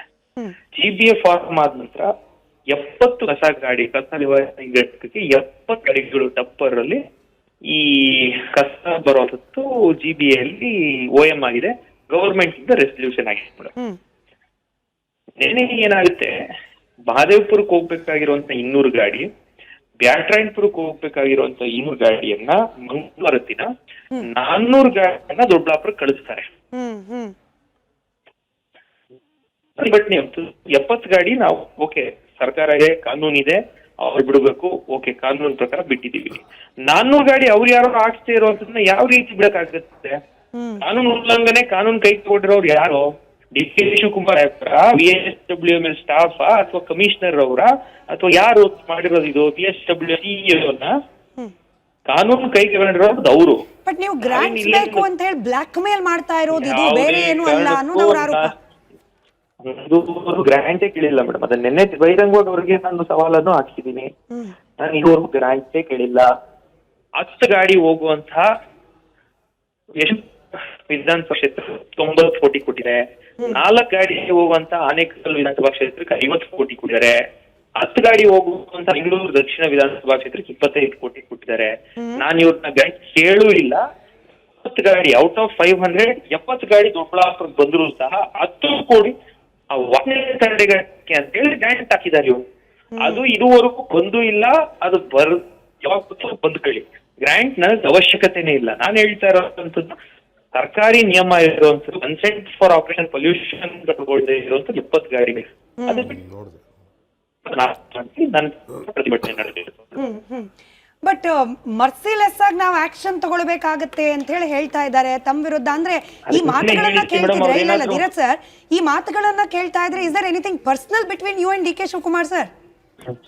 ನಮ್ಗೇನು, ನನಗಂತೂ ಇದು ಪರ್ಸನಲ್ ಅವ್ರು ಯಾರಿಗೆ ಅವ್ರ ಕೇಳಬೇಕು, ಯಾರೇನು ತಪ್ಪು ಮಾಹಿತಿ ಕೊಟ್ಟಿದ್ದಾರೋ, ಏನ್ ಆಕ್ಷನ್ ತಗೊಂಡ್ರು ಸಾರ್ವಜನಿಕರಿಗೋಸ್ಕರ ಹೋರಾಟಕ್ಕಾದ್ರೆ ಆಕ್ಷನ್ ತಗೊಂಡ್ರೆ ಏನ್ ಮಾಡಕ್ಕಾಗತ್ತೆ ಮೇಡಮ್? ಪಾಪ ಜೈಲಿದ್ರೆ ಹೋಗ್ತೀವಿ, ಮನೆಗೆ ತಂದು ಕಸ ಸುರಿದ್ರೆ ಸುರಿಸ್ಕೊಂತೀವಿ, ಆಮೇಲೆ ನಮಗೂ ಕಾನೂನು ಹೋರಾಟ ನಡೀತಲ್ಲ ಮೇಡಮ್.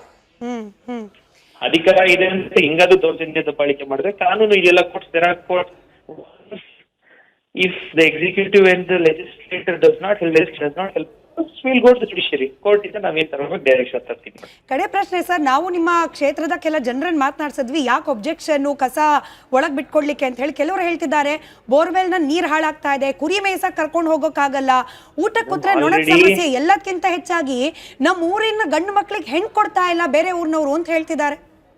ಹೆಣ್ ಕೊಡೋದಿರ್ಲಿ ಮೇಡಮ್, ರಿಪಬ್ಲಿಕ್ ಕನ್ನಡ ಅವರು ಪಾಪ ನೀವೆಲ್ಲ ಕರೆಕ್ಟ್ ಆಗಿ ಮಾಡ್ತೀರಾ.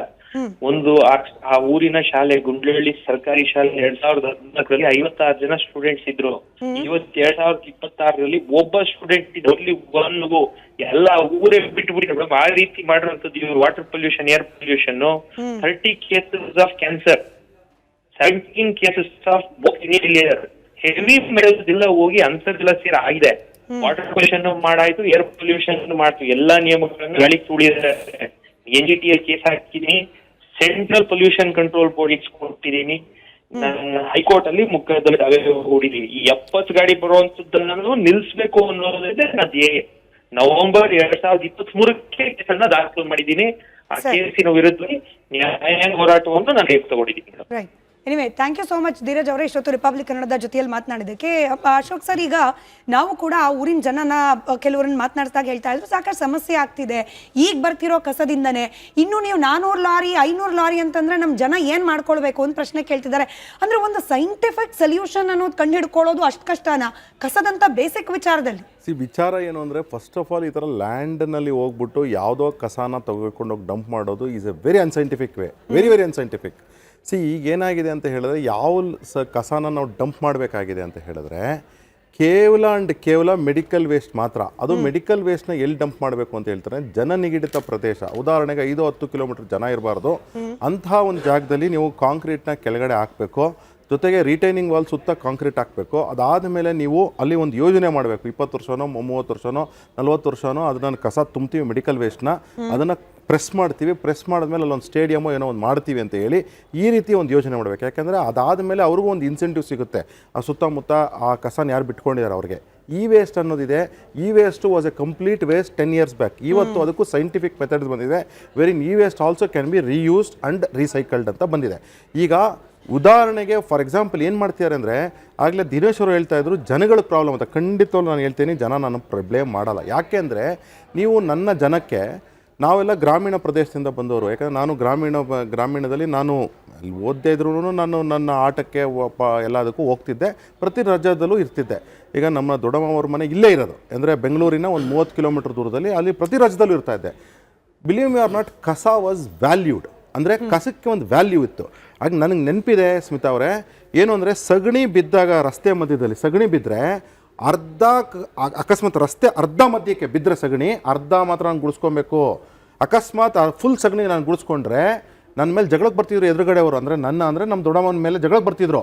ಅಂದರೆ ಅರ್ಥ ಏನಂದರೆ ಕಸಕ್ಕೆ ಅಷ್ಟು ವ್ಯಾಲ್ಯೂ ಇತ್ತು, ಸಗಣಿಗೆ ಅಷ್ಟು ವ್ಯಾಲ್ಯೂ ಇತ್ತು. ಅಂದರೆ ಆ ರೀತಿ ಇದ್ದಂತಹ ಇದನ್ನು ನೀವು ಕೇವಲ this is in late 80s and early 90s, ಇನ್ನು 30-35 ವರ್ಷದಲ್ಲಿ ನೀವು ಇಷ್ಟನ್ನು ಬದಲಾವಣೆ ಮಾಡಿ ಕಸಾನ ಒಂದು ಯು ಹ್ಯಾವ್ ಮೇಡ್ ಎ ಸಮಸ್ಯೆ, you are not made a solution. ಯಾಕೆ ಅಂದರೆ ಜನಕ್ಕೆ ಏನು ಮಾಡಬೇಕಾಗಿತ್ತು ನೀವು ಅಂದರೆ ವ್ಯಾಲ್ಯೂ ಕೊಡಬೇಕಾಗಿತ್ತು. ಉದಾಹರಣೆಗೆ ನೀವು ರೀಸೈಕಲ್ ರೀಯೂಸಬಲ್ಗೆ ಅವ್ನು ಯಾರೋ ರ್ಯಾಕ್ ಪಿಕ್ಕರು ನಿಮ್ಮ ಕಸದ ತೊಟ್ಟಿಂದ ಎತ್ಕೊಳ್ಳೋದ್ರ ಬದಲು ಅವ್ನ ಮನೆಯಿಂದ ಹೋಗಿ ಕಲೆಕ್ಟ್ ಮಾಡಿಕೊಂಡು 5 ರೂಪಾಯಿ 10 ರೂಪಾಯಿ ಏನು ವ್ಯಾಲ್ಯೂ ಇದೆ ಅದನ್ನು ನೀವು ಒಂದು ಸ್ವಲ್ಪ ಇನ್ಸೆಂಟಿವೈಸ್ ಮಾಡಿ ಇನ್ನು ಸ್ವಲ್ಪ ಜಾಸ್ತಿ ಕೊಟ್ಟರೆ ಅವರು ಸಹ ಅದಕ್ಕೆ ನಂಗೆ ವ್ಯಾಲ್ಯೂ ಬರುತ್ತಪ್ಪ, ಇದು ನಂಗೆ ಕಸ ಸೆಗ್ರಿಗೇಟ್ ಮಾಡಬೇಕು. ಆಮೇಲೆ ನೀವು ಸಂದರ್ಭದಲ್ಲೂ ಇತ್ತು ಸ್ಮಿತಾ, ನಾನು ಅದಕ್ಕೆ ಹೇಳಿ ಗಾರ್ಡನ್ ಸಿಟಿಗೆ ಗಾರ್ಬೇಜ್ ಸಿಟಿ ಅನ್ನೋ ಹೆಸರು ಮೊದಲು ಉಲ್ಲೇಖ ಆಗಿದ್ದು ಕೂಡ ನಿಮ್ಮದೇ ಬಿಜೆಪಿ ಸರ್ಕಾರ ಇದ್ದ ಸಂದರ್ಭದಲ್ಲಿ, ಹೈಕೋರ್ಟ್ ತರಾಟೆಗೆ ತೆಗೆದುಕೊಂಡಿದ್ದು ಕೂಡ ಬಿಜೆಪಿ ಸರ್ಕಾರ ಇದ್ದ ಸಂದರ್ಭದಲ್ಲಿ. ನಾನು ಹೇಳೋದೇನು ಅಂದ್ರೆ, ಇದು ಏನಾಗಿದೆ ಗೊತ್ತಾ, ಈಗ ರಾಜಕಾರಣಿಗಳು ಏನಾಗಿರ್ತಾರೆ, ಅವರು ಸಂಘಟನೆಯಿಂದ ಬರ್ತಾರೆ, ಸಂಘಟನೆಯಿಂದ ಬಂದಾಗ ಅವ್ರು ಹೋಗಿ ಅಧಿಕಾರ ಕೂತ್ಕೊಳ್ತಾರೆ. ಆಗ ಎಕ್ಸ್ಪರ್ಟ್ಸ್ ಅಂತ ಯಾರಿರ್ತಾರೆ, ಈಗ ನಾನೇ ಹೋಗಿ ಎಕ್ಸ್ಪ್ಲೈನ್ ಮಾಡಿದ್ದೀನಿ ಒಬ್ಬ ಬ್ಯೂರೋಕ್ರಾಟ್ಗೆ, ಹೋಗ್ರಿ ಇದ್ರಲ್ಲಿ ನಿಮ್ಮಂತವ್ರಿಗೆ ಏನೋ ಬರ್ಬೋದು, ನಮ್ಮಂತವ್ರಿಗೆ ಏನ್ರಿ ಬರುತ್ತೆ ಅಂತ ಮಾತಾಡ್ತಾರೆ. ಅವ್ರು ಹೋಗಿ ಮಿಸ್ಗೈಡ್ ಮಾಡಿದ್ರೆ ರಾಜಕಾರಣಿಗಳಿಗೆ. ಇವತ್ತೂ ಅಷ್ಟೇ ನಾನು ಹೇಳ್ತಾ ಇದ್ದೀನಿ, ಈ ಸಮಸ್ಯೆಗೆ DK ಶಿವಕುಮಾರ್ ಅವ್ರ ಮೈಂಡಲ್ಲಿ ಏನಿದೆ ಅದು ಸೊಲ್ಯೂಷನ್ ಆಗಬಹುದು. ಆದರೆ ಏನು ಅಂದರೆ, DK ಶಿವಕುಮಾರ್ ಅವರೇ ಇದರಲ್ಲಿ ಏನು ದುಡ್ಡು ಅಂತ ನೋಡ್ತಾ ಇದ್ದಾರೆ, ದಯವಿಟ್ಟು ದುಡ್ಡು ಅಂತ ನೋಡಬೇಡಿ. ಇದು ಇವತ್ತಲ್ಲ, ಮುಂದಿನ ದಿನಗಳಲ್ಲಿ ಇದು ಸರ್ಕಾರಗಳನ್ನ ಪಲ್ಟಿ ಓಡಿಸಾಕ್ಬಿಡ್ತವೆ. ಅದರಿಂದಾಗಿ ದಯವಿಟ್ಟು ಸಹ ಇದನ್ನ ಸೊಲ್ಯೂಷನ್ ಅಂತ ನೋಡಬೇಕು ಅಂದರೆ ನೀವು ಅಧಿಕಾರಿಗಳ ಮಾತನ್ನ ಕೇಳೋದು ಬಿಡಿ, ನಮ್ಮಂಥ ಎಕ್ಸ್ಪರ್ಟ್ಸ್ನ ಕರೀರಿ. ನಮಗೇನು ದುಡ್ಡು ಬೇಡ ಸ್ವಾಮಿ, ನಾವು ಎಕ್ಸ್ಪರ್ಟ್ಸ್ನ ನಾವು ಫ್ರೀಯಾಗಿ ಬಂದು ಹೇಳ್ಕೊಡ್ತೀವಿ. ಆಮೇಲೆ ಏನೇನು ಥಿಯರೀಸ್ ಇದೆ, ಎಲ್ಲೆಲ್ಲಿ ಏನು ಸೊಲ್ಯೂಷನ್ ಇದೆ ಅದು ಹೇಳ್ಕೊಡ್ತೇವೆ. ಅದಾದಮೇಲೆ ಕಸಕ್ಕೆ ವ್ಯಾಲ್ಯೂ ಕಟ್ಟರೆ ಸ್ಮಿತಾ, ನಾನು ಹೇಳ್ತಾ ಇದ್ದೆ, ದಿನೇಶ್ ಅವರು ಹೇಳಿದ್ರು ರೀಸೈಕಲ್ ರಿಯೂಸಬಲ್ಲು. ಜೊತೆಗೆ ಇನ್ನೊಂದೇನು ಅಂತಿದ್ರೆ, ಈಗ ಏನು ಕಾಂಪೋಸಿಟ್ ವೇಸ್ಟ್ ಬರುತ್ತೆ, ನೀವು ಕಾಂಪೋಸಿಟ್ ವೇಸ್ಟ್ನ ನೀವು ಡಿಸ್ಪೋಸ್ ಮಾಡ್ತೀನಿ ಅಂದರೆ ಮಾತ್ರ you have to say charge ಕೊಡಿ ಅಂತ ಹೇಳಿ. ಈಗ ಅಪಾರ್ಟ್ಮೆಂಟ್ಗಳೆಲ್ಲ ಅವ್ರಿಗೆ ಹೇಳ್ಬೇಕು, ನೀವು ಅಪಾರ್ಟ್ಮೆಂಟ್ಗಳು ಕಸ ಎತ್ಕೊಂತೀರ, ಯಾಕ್ರಿ ಎತ್ಕೊಂತೀರ ನೀವು? ಅಪಾರ್ಟ್ಮೆಂಟ್ಗಳಲ್ಲಿ ಅಷ್ಟು ಜಾಗ ಬಿಟ್ಟಿರ್ತಾರೆ, ನಿಮಗೆ ಪಾರ್ಕ್ ಸ್ಪೇಸ್ ಅಂತ ತೋರಿಸಿರ್ತಾರೆ, ಅದ್ರೊಳಗೆ ಕಾಂಪೋಸಿಟ್ ಮಾಡಕ್ಕೆ ಹೇಳ್ರಿ ಆ ವಾಚ್ಮನ್ಗೆ, ಇನ್ನೊಬ್ಬ ಲೇಬರ್ ಇಟ್ಕೊಂಡು. ಅದಾದ್ಮೇಲೆ ಮೆಡಿಕಲ್ ವೇಸ್ಟ್ ಏನಿದೆ, ಮುಂಚೆ ಧಮಕಿ ಹಾಕಬೇಕು ಅನ್ನೋದೇ ಮೆಂಟಾಲಿಟಿ ಆಗ್ಬಿಟ್ರೆ ಏನಾಗಿದೆ, ಇದರಲ್ಲಿ 4,500 ಕೋಟಿ ರೂಪಾಯಿನ ವ್ಯಾಲ್ಯೂ ಪ್ರತಿ ವರ್ಷನೂ ಸಹ BBMP ಇವತ್ತಿನ GB ಬಡ್ಜೆಟ್ ಏನಕ್ಕೆ ಕಸ ವಿಲೇವಾರಿಗೆ. ಇದರಲ್ಲಿ ಇದರಲ್ಲಿ ತತ್ಸುಮಾರು 1200 ಕೋಟಿ ರೂಪಾಯಿ ಖರ್ಚಾಗಲ್ಲ. ಇನ್ನು ಎಸ್ಟಿಮೇಟ್ ಮಾಡ್ಕೊಳ್ಳಿ, ನೀವೇ ಊಹಿಸ್ಕೊಳ್ಳಿ, ಜನ ಊಹಿಸ್ಕೊಳ್ಳಿ ಅದ್ರಲ್ಲೂ ಕಮಿಷನ್ ಭ್ರಷ್ಟಾಚಾರ ಕಮಿಷನ್ ಇದೆಯಂತೆ. ಅಲ್ಲ, ಆ ಮ್ಯಾಟ್ರಿಗೂ ಹೋಗೋಣ, ಆ ಮ್ಯಾಟ್ರಿಗೂ 80% ಭ್ರಷ್ಟಾಚಾರ ಇದೆ. ರಾಜಗೌಡ್ರೆ, ನಿಜ ಬೆಂಗಳೂರಿನ ಜನರ ವೇಸ್ಟ್ ಅನ್ನ ದೊಡ್ಡಬಳ್ಳಾಪುರದ ಮಂದಿ ಯಾಕೆ ಅನುಭವಿಸ್ಬೇಕು? ನಾನು ಧೀರಜ್ ಮುನಿರಾಜು ಅವ್ರಿಗೂ ಪ್ರಶ್ನೆ ಕೇಳ್ತಾ ಇದ್ದೆ. ಪಾಪ ಊರಿನ ಜನ ಹೇಳ್ತಿದ್ದಾರೆ, ನಮಗೆ ಕುಡಿಯೋಕ್ ನೀರು ನೆಟ್ಟಕ್ಕೆ ಸಿಗ್ತಾ ಇಲ್ಲ, ಬೆಳೆ ಬೆಳೆಸ್ಕೊಳಕ್ ಭೂಮಿ ಸರಿ ಇಲ್ಲ, ನೀರ್ ಕೆಟ್ಟೋಗಿದೆ, ಮನೇಲಿ ಊಟಕ್ಕೆ ಕೂತ್ರೆ ನೊಣಗಳ ಸಮಸ್ಯೆ ಇದೆ. ಇಂಥ ಸಮಸ್ಯೆಗಳು ಆಲ್ರೆಡಿ ಇರುವಾಗ ಇನ್ನಷ್ಟು ಕಸ ತಗೊಂಡೋಗಿ ಹಾಕ್ತೀವಿ ಅಂತಂದ್ರೆ ಡಿ ಕೆ ಶಿವಕುಮಾರ್ ಅವ್ರು ಧಮಕಿ ಹಾಕಿದ್ರು, ಎಸ್ಮಾ ಹಾಕಿದ್ರು, ಈ ಭಯದಲ್ಲಿ ಜನ ಯಾಕೆ ಅನುಭವಿಸ್ಬೇಕು ಅಂತ. ಈಗ ಇಂಥ ಬೈಕ್ ಸಾಯೋ ಬದಲು ಹಂಗೆ ಸತ್ತೋಗೋಣ ಅನ್ನೋ ಮಟ್ಟಕ್ಕೆ ಕೆಲವು ಸತಿ ಮನ್ಸಿಗೆ ಬೇಜಾರಾಗ್ತದೆ. ಒಂದು ಹೇಳ್ತೀನಿ ಕೇಳಿ, 2006ರಲ್ಲಿ ಮೆಡಿಕೇರ್ ಅನ್ನೋ ಒಂದು ಕಂಪ್ನಿಗೆ, ಬಹುಶಃ ಇದ್ರ ಬಗ್ಗೆ ಸಾಕಷ್ಟು ಹಗರಣಗಳಾಗಿತ್ತು, ಮೆಡಿಕೇರ್ ಅನ್ನೋ ಒಂದು ಕಂಪ್ನಿಗೆ ವೇಸ್ಟ್ ಮ್ಯಾನೇಜ್ಮೆಂಟಿಗೆ ಅಂತ ಕೊಟ್ಟರು. ಇವ್ರು ಏನು ಮಾಡ್ತಾಯಿದ್ರು ಅಂದರೆ, ಪ್ರತಿಯೊಂದು ಹಾಸ್ಪಿಟ್ಲು, ನರ್ಸಿಂಗ್ ಹೋಮ್ಗಳು, ಕ್ಲಿನಿಕ್ಗಳು, ನೀವು ಯಾರೇ ಒಬ್ಬರು ಮೆಡಿಕಲ್ ವೇಸ್ಟನ್ನು ಮೆಡಿಕಲ್ಲಾಗಿ ಸಂಬಂಧಪಟ್ಟ ಹಾಸ್ಪಿಟ್ಲ್ಗಳು ಶುರು ಮಾಡ್ತೀವಿ ಅಂದರೆ ಅವರಿಂದ ಒಂದು ಸರ್ಟಿಫಿಕೇಟ್ ತಗೋಬೇಕು. ಪ್ರತಿ ತಿಂಗಳು ಇಷ್ಟು ಬೆಡ್ಡಿಗೆ ಇಷ್ಟು ಅಂತ ಚಾರ್ಜಸ್ ಕಟ್ಟಿ ಆ ಕಡೆಯಿಂದ ಅವರಿಂದ ನೀವು ಒಂದು ಸರ್ಟಿಫಿಕೇಟ್ ತಗೊಂಡ ಮೇಲೆ ಕೂಡ ನಿಮಗೆ ಪರ್ಮಿಷನ್ ಕೊಡ್ತಾ ಇದ್ದಿದ್ದು ಮತ್ತು ರಿನ್ಯೂವಲ್ ಆಗ್ತಿದ್ದು. ಆ ಮೆಡಿಕಲ್ ವೇಸ್ಟ್ಗಳು ಅವ್ರಿಗೆ ಜಾಗ ಕೂಡ ನೆಲಮಂಗಲದಲ್ಲಿ ಅಲಾಟ್ ಮಾಡಿದರು. ಬಹುಶಃ ಅವ್ರು ಎತ್ಕೊಂಡೋದು ಮೆಡಿಕಲ್ ವೇಸ್ಟನ್ನು ಯಾವುದೇ ಕಾರಣಕ್ಕೂ ತೊಗೊಂಡೋಗಿ ಸೆಗ್ರಿಗೇಷನ್ ಮಾಡಲಿಲ್ಲ. ಅದು ಒಂದು ದೊಡ್ಡ ಮಾಫಿಯಾ, 100 ಕೋಟಿ ಹಗರಣ. ಇದ್ರ ಬಗ್ಗೆ ಸಾಕಷ್ಟು ಸರ್ಕಾರಕ್ಕೆ ನಾನೇ ಒಂದು ಕಾಲಘಟ್ಟದಲ್ಲಿ ಪತ್ರ ಬರೆದಿದ್ದೆ. ಸರ್ಕಾರಗಳು ಯಾವುದೇ ರೀತಿಯಾದಂಥ ಕ್ರಮ ಕೈಗೊಳ್ಳಲಿಲ್ಲ. ತದನಂತರ ಈ ಮೆಡಿಕಲ್ ವೇಸ್ಟ್ಗಳು ಈಗ ಯಾಕೆ ಧೀರಜ್ ಮುನ್ರಾಜ್ ಆಗಿರ್ಬೋದು, ಮಂಡೂರ್ನವ್ರಾಗಿರ್ಬೋದು, ಮತ್ತು ಎಲ್ಲೆಲ್ಲಿ ಕಸ ಡಂಪ್ ಮಾಡ್ತಾ ಇದ್ದಾರೋ ಅವ್ರಿಗೆ ಯಾಕೆ ಬೇಜಾರಾಗ್ತಾ ಇದೆ ಅಂದರೆ, ನೋಡಿ ನೀವು ಸೆಗ್ರಿಗೇಟೆಡ್ ಕಸ ಕೊಡಿ, ಈ ಕಾಂಪೋಸ್ಟ್ ಕಸ ಕೊಡಿ, ನಾಳೆ ಗೊಬ್ಬರ ಆಗ್ತದೆ, ಅದನ್ನು ಯೂಸ್ ಮಾಡ್ಕೊಳ್ಳಿಕ್ಕೆ ಒಂದು ಅವಕಾಶ ಆಗ್ತದೆ. ಹಾಗಾಗಿ ಏನು ಮಾಡ್ತಾರೆ ಅವರು, ಇದು ಮಾಡ್ತಾರೆ. ನೀವು ಕಸನೇ ಸರಿಯಾಗಿ ಸೆಗ್ರಿಗೇಟ್ ಮಾಡ್ತಾ ಇಲ್ಲ. ಪ್ಲಾಸ್ಟಿಕ್ ವೇಸ್ಟ್, ನಾನು ಯಾವುದೋ ಒಂದು ಸತಿ ಒಂದು ದೇಶಕ್ಕೆ ವಿಸಿಟ್ ಹೋಗಿದ್ದೆ. ಪ್ಲಾಸ್ಟಿಕ್ಕನ್ನು ನಿಮ್ಮ ಇವತ್ತೇನು ಇಟ್ಟಿಗೆ ಬಳಸ್ತಾ ಇದ್ದೀವಲ್ಲ ಅದಕ್ಕಿಂತ 40 ಪಟ್ಟು ಸ್ಟ್ರಾಂಗ್ ಆಗಿರುವಂಥ ಬ್ರಿಕ್ಸ್ಗಳನ್ನ ಮಾಡಿ ಅವರು ಹೈ ರೇಂಜ್ ಅಪಾರ್ಟ್ಮೆಂಟ್ಸ್ಗಳಿಗೆ ಬಳಸ್ಕೋತಾ ಇದ್ದಾರೆ. ನಾನೊಂದ್ಸತಿ ಯಾವುದೋ ಒಂದು ದೇಶಕ್ಕೆ ವಿಸಿಟ್ ಹೋದಾಗ ಹೇಳ್ತಾ ಇದ್ದೀನಿ, ಯಾಕೆಂದರೆ ಆ ದೇಶದ ಹೆಸರು ಇಲ್ಲಿ ತೆಗಿಲಿಕ್ಕೆ, ಯಾಕೆಂದ್ರೆ ಅಲ್ಲಿ ಟೆಕ್ನಾಲಜಿ ವಿಚಾರನ ನಾವು ಅವ್ರಿಗೆ ಯಾರಿಗೂ ಗಮನಕ್ಕೆ ತರದಲ್ಲೇ ನಾನು ಇಲ್ಲಿ ಮಾತಾಡೋದು ತಪ್ಪಾಗ್ತದೆ. ಸೊ ಅಲ್ಲಿ ಇಟ್ಟಿಗೆಗಳಾಗಿ ಬಳಸ್ಕೋತಾ ಇದ್ದಾರೆ ಹೈ ರೇಂಜ್ ಬಿಲ್ಡಿಂಗಿಗೆ.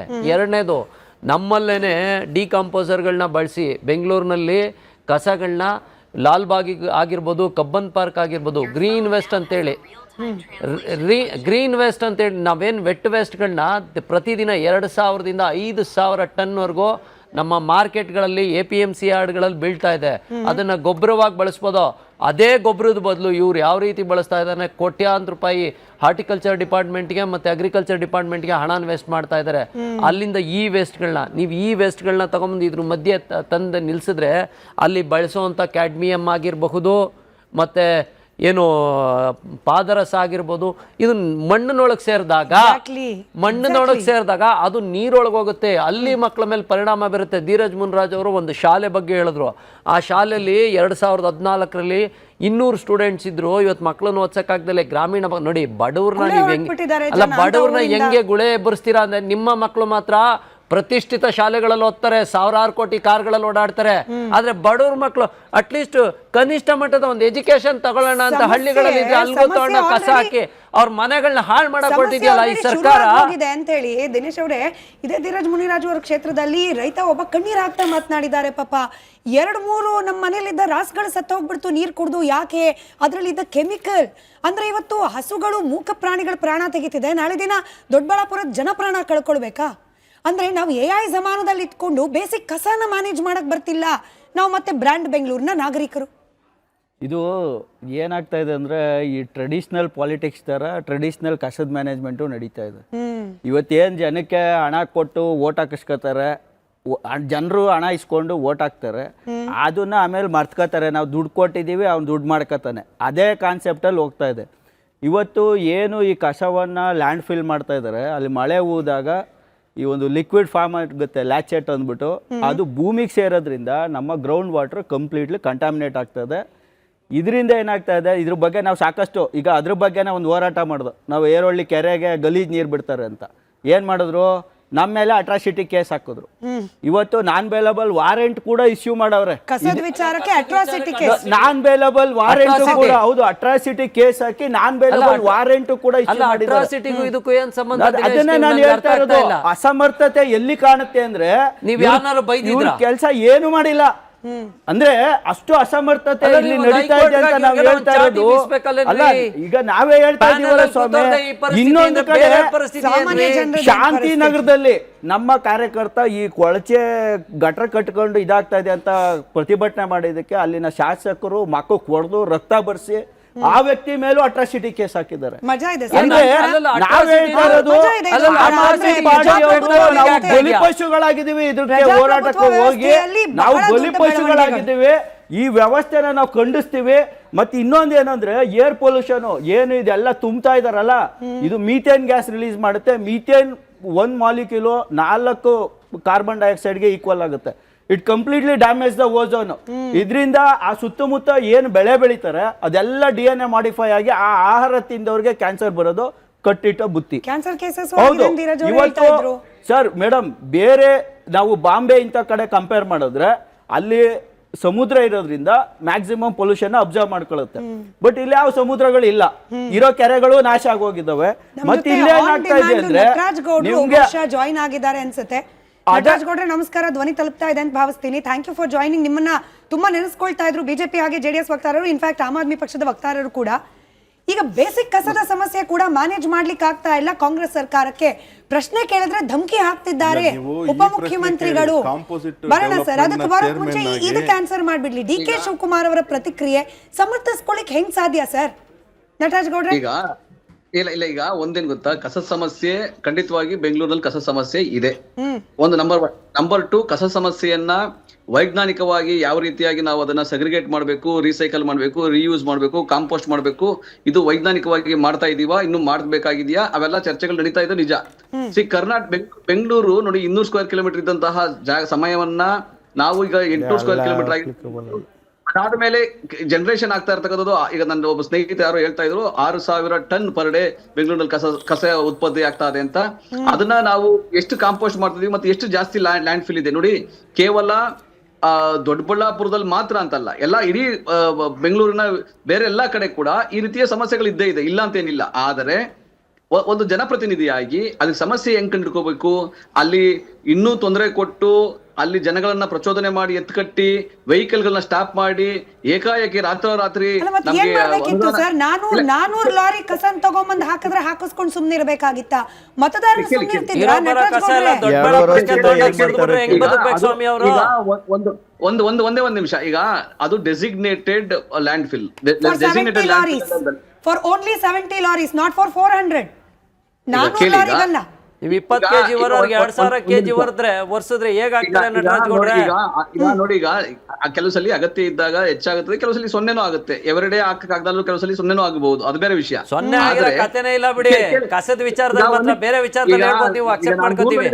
ನಾನು ಯಾರು ಮಾತಾಡ್ತಾ ನಂಗೆ ಗೊತ್ತಾಗೋದಿಲ್ಲ, ದೂರದಲ್ಲಿದ್ದೀನಿ, ನನಗೆ ಮಾತಾಡಕ್ಕೆ ಅವಕಾಶ ಕೊಡಿ. ಒಂದೇನಂದ್ರೆ ಒಬ್ಬ ಜನಪ್ರತಿನಿಧಿ ಆದವನು ನೋಡಿ 2010 BBMP ಮಾಡಿದಾಗ ಅವೈಜ್ಞಾನಿಕವಾಗಿ ಅವತ್ತಿನ ಮುಖ್ಯಮಂತ್ರಿಗಳು ಎಲ್ಲೂ ಲ್ಯಾಂಡ್ ಫಿಲ್ ಗೆ ಅವಕಾಶ ಕೊಡದಂಗೆ ಅಥವಾ ಎಲ್ಲೂ ಇದನ್ನ ಸಗ್ರಿಗೇಷನ್ ಪಾಯಿಂಟ್ ಗಳು ಮಾಡ್ದಂಗೆ ಅವತ್ತಿನ ಮುಖ್ಯಮಂತ್ರಿಗಳು ಯಾರಾಗಿದ್ರು, ಅದನ್ನ ಮಾಡಿದವ್ರು ಯಾರಾಗಿದ್ರು? ಕುಮಾರಸ್ವಾಮಿ ಅವರು ಈ BBMP ಮಾಡಿದಂಥದ್ದು. ಅವತ್ತು ಅವರು ಲ್ಯಾಂಡ್ ಗಳನ್ನ ಫೈಂಡ್ ಔಟ್ ಮಾಡಲಿಲ್ಲ, ಲ್ಯಾಂಡ್ ಗಳನ್ನ ಸರ್ಕಾರದಿಂದ ಅಲೋಕೇಟ್ ಮಾಡಲಿಲ್ಲ. ಅವತ್ತಿಂದ ಕೇಳಿ, ನಮ್ಮ ಸರ್ಕಾರ ಮಾನ್ಯ ಸಿದ್ದರಾಮಯ್ಯನವರು ಬಂದ ಮೇಲೆ ಮಾತ್ರನೇ ಕೂಡ ಕೇವಲ ಎಲ್ಲಾ ಸೆಗ್ರಿಗೇಟ್ ಮಾಡ್ಲಿಕ್ಕೆ ಮೆಷಿನರೀಸ್ ಹಾಕಿದ್ದಾಗಬಹುದು, ಪ್ಲಾಂಟ್ ಗಳನ್ನ ಇನ್ಕ್ರೀಸ್ ಮಾಡಿದ್ದಾಗಬಹುದು, ಲ್ಯಾಂಡ್ ತಗೊಂಡು ಮುಖ್ಯಮಂತ್ರಿಗಳು ಮಾನ್ಯ ಸಿದ್ದರಾಮಯ್ಯನವರು ಸೇರಿ 6 ಜನ ಮಾನ್ಯ ಸಿದ್ದರಾಮಯ್ಯನವರು ಸೇರಿ 6 ಜನ ಮುಖ್ಯಮಂತ್ರಿಗಳು ಕೇವಲ ಸಿದ್ದರಾಮಯ್ಯನವರು ಮಾತ್ರ ಕೆಲಸ ಮಾಡಿದ್ದಾರೆ, ಮುಖ್ಯಮಂತ್ರಿಗಳು ಕೆಲಸ ಮಾಡಿಲ್ಲ, ಬೆಂಗಳೂರು ಪರವಾಗಿ ಯಾರು ಕೆಲಸ ಮಾಡಲಿಲ್ಲ. ಈಗ ನಾನು ಮಾತಾಡ್ತಿರ್ಬೇಕು, ಯಾರು ಗೊತ್ತಿಲ್ಲ.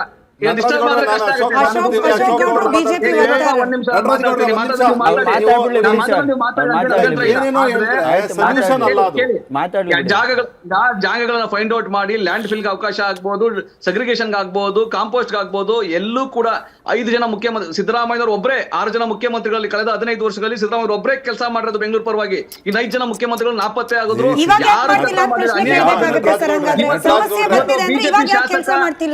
ಇವತ್ತು ಬಿಜೆಪಿ ಶಾಸಕ ಅದನ್ನ ಧಮಕಿ ಹಾಕೊಂಡು ನನಗೆ ಅನುದಾನವನ್ನ ಬಿಡುಗಡೆ ಮಾಡಿ ಅಂತ ಬಿಡುಗಡೆ ಮಾಡಿಸ್ಕೊಳ್ಳೋಕೋಸ್ಕರ ಗುತ್ತಿಗೆದಾರರ ಜೊತೆ ಕೈ ಜೋಡಿಸ್ಕೊಂಡು ಮಾಫಿಯಾ ರೀತಿ ಕೆಲಸ ಮಾಡೋದು ಯಾರಿಗೂ ಶೋಭೆ ತರೋದಲ್ಲ.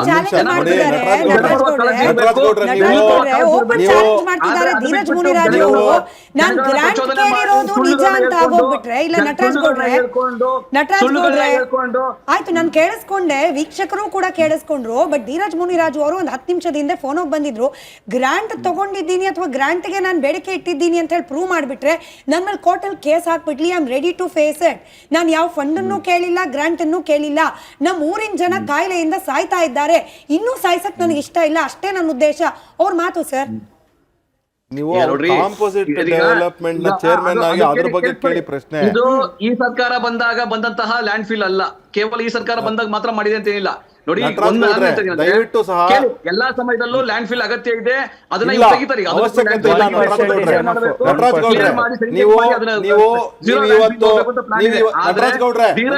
ಮಾಡ್ತಾ ಇರ್ತಕ್ಕಂಥದ್ದು ರಾಜಕೀಯ ಕುಚ್ಚೋದ್ಯ ಬಿಟ್ರೆ, ರಾಜಕೀಯ ನಾಟಕ ಬಿಟ್ರೆ ಬೇರೇನು ಇದ್ರೆ ಸರಿ, ಮರ್ಸಿಲೆಸ್ ಆಗಿ ಆಕ್ಷನ್ ತಗೊಳ್ಬೇಕಾಗುತ್ತೆ. ಇಂಥ ಮಾತುಗಳಿಗೆ ಏನ್ ಹೇಳ್ತೀರಿ ಸರ್? ಇದು DCM ಅವ್ರ ಬಾಯಿಂದ ಬಂದಿದ್ದು. ಈಗ ಧೀರಜ್ ಮುನಿರಾಜು ಅವ್ರು ಮಾಡಿದ್ದು ಕುಚೋದ್ಯ ಅಂತ ಆದ್ರೆ DK ಶಿವಕುಮಾರ್ ಅವ್ರು ಮಾಡಿದ್ದೇನು ಪ್ರಶ್ನೆ ಕೇಳ್ಬೇಕಾಗತ್ತೆ.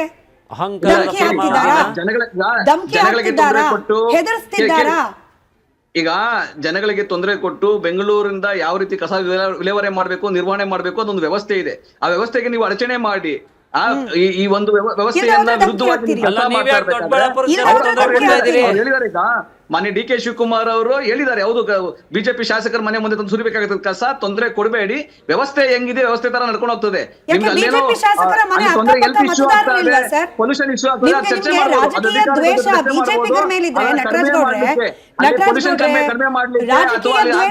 ಧೀರಜ್ ಮುನಿರಾಜು ಅವ್ರ ಮೇಲಿದ್ರೆ ಅವ್ರ ಮನೆ ಹತ್ರ ಕಸ ತಗೊಂಡು ಹೋದ್ರೆ ಅಕ್ಕಪಕ್ಕದಲ್ಲಿ ಇರೋರು ಮತದಾರರು ಸರ್, ಅವ್ರ ನಾಳೆ ದಿನ ಎಲೆಕ್ಷನ್ ಆದಾಗ ನಿಮಗೆ ಓಟ್ ಹಾಕೋದ್ ಬೇಡ್ವಾ?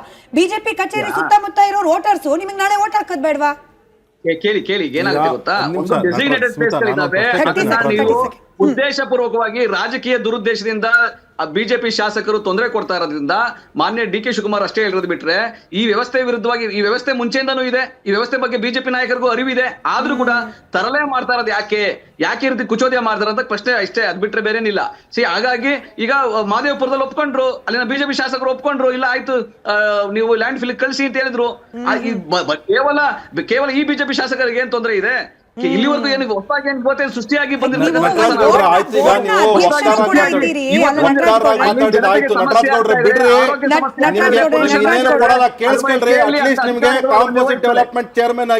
ಕಾಂಪೋಸಿಟ್ ಡೆವಲಪ್ಮೆಂಟ್ ಚೇರ್ಮನ್ ಆಗಿ ಈಗ ಮಾತಾಡಿ. ಏನಂತ ಹೇಳಿದ್ರೆ, ಈಗ ನಿಮ್ಗೆ ಅನುದಾನ ಎಷ್ಟು ಸಿಗ್ತಾ ಇದೆ, ನೀವು ಕಾಂಪೋಸಿಟ್ಗೆ ಡೆವಲಪ್ಮೆಂಟ್ಗೆ ಏನೇನು ಮಾಡಿದ್ದೀರಾ ಅದು ಹೇಳಿ. ಈಗ ಏನಂದ್ರೆ ನೀವು ಏನು ಹೇಳ್ತೀರಾ ಸೊಲ್ಯೂಷನ್ ಅಲ್ಲ ಅದು, ಯಾಕಂದ್ರೆ ಹೋಗ್ಬಿಟ್ಟು ಲ್ಯಾಂಡ್ ಫಿಲ್ ಮಾಡೋದು ಸೊಲ್ಯೂಷನ್ ಅಲ್ಲ. ಲ್ಯಾಂಡ್ ಫಿಲ್ ಮಾಡ್ಬೇಕಾದ್ರೆ ಓನ್ಲಿ ಮೆಡಿಕಲ್ ವೇಸ್ಟ್. ಒಂದ್ ನಿಮಿಷ ನಟರಾಜಣ್ಣ ಗೌರವಾನ್ವಿತ ಕೇಳ್ತಾ ಇದ್ದೀನಿ. ಒಂದ್ ನಿಮಿಷ ರಾಜು ಅವರೇ, ಸಾರಿ ದಿನೇಶ್ ಅವರೇ, ಒಂದ್ ನಿಮಿಷ. ಏನಂದ್ರೆ ಈಗ ಕಾಂಪೋಸಿಟ್ ಏನಿದೆ, there are at least basically primary four way of segregation. Recycle ರಿಯೂಸಬಲ್ಗೆ ಏನೋ ಸೊಲ್ಯೂಷನ್ ಬಿಡಿ. ಈಗ ಕಾಂಪೋಸಿಟ್ ಏನಿದೆ ಪ್ರೈಮರಿ ಇದೇನಿದೆ, ಅದಕ್ಕೆ ತಮಗೆ ಕಾಂಪೋಸಿಟ್ ಡೆವಲಪ್ಮೆಂಟ್ಗೆ ಏನೇನು ಕೊಡ್ತೀರಾ, ಏನೇನು ಮಾಡ್ತೀರಾ ಅದು ಹೇಳಿ, ಸೈಂಟಿಫಿಕ್ ಆಗಿ ಹೇಳಿ. ಯಾಕೆಂದ್ರೆ ನೋಡಿ, ರಾಜಕೀಯ ಅನ್ನೋದು ಒಂದು ವಿಚಾರ ಅಷ್ಟೇ. ಇದರಲ್ಲಿ ನೀವು ಕಾಂಪೋಸಿಟ್ ಡೆವಲಪ್ಮೆಂಟ್ ಬೋರ್ಡ್ ಚೇರ್ಮನ್ ಆಗಿ ಮಾತಾಡಿ. ಈಗ ಇಲ್ಲ ಕರೆಕ್ಟ್ ಇಲ್ಲ, ಅಶೋಕ್ ಗೌಡ್ರೆ ಕರೆಕ್ಟ್ ಆಗಿ ಹೇಳಿದ್ರಿ ತಾವು. ಈಗ 4 ತಿಂಗಳಿಂದ ನಮ್ಮಲ್ಲಿ ಏನು ಬಜೆಟ್ ತಮ್ಮದು ಬಜೆಟ್ ಅದಕ್ಕೆ ಶೂನ್ಯ. ನಾನು ಹೇಳ್ತಾ ಇರೋದು ಸಿದ್ದರಾಮಯ್ಯ ಮಾಡ್ಬೇಕಾಗಿದೆ ಏನ್ ಗೊತ್ತಾ ನಟರಾಜಣ್ಣ, ಸಿದ್ದರಾಮಯ್ಯ ಮಾಡ್ಬೇಕಾಗಿದೆ ಏನ್ ಗೊತ್ತಾ? ಆಯ್ತು, ಬೊಮ್ಮಾಯಿಯವ್ರು ತಪ್ಪು ಮಾಡಿದಾರೋ, ಆಯ್ತು ಬೊಮ್ಮಾಯಿಯವ್ರು ತಪ್ಪು ಮಾಡಿದಾರೋ, ಯಡಿಯೂರಪ್ಪ ತಪ್ಪು ಮಾಡ್ಯಾರೋ, ಬೇರೆಯವ್ರು ತಪ್ಪು ಮಾಡಿ. ಒಂದ್ ನಿಮಿಷ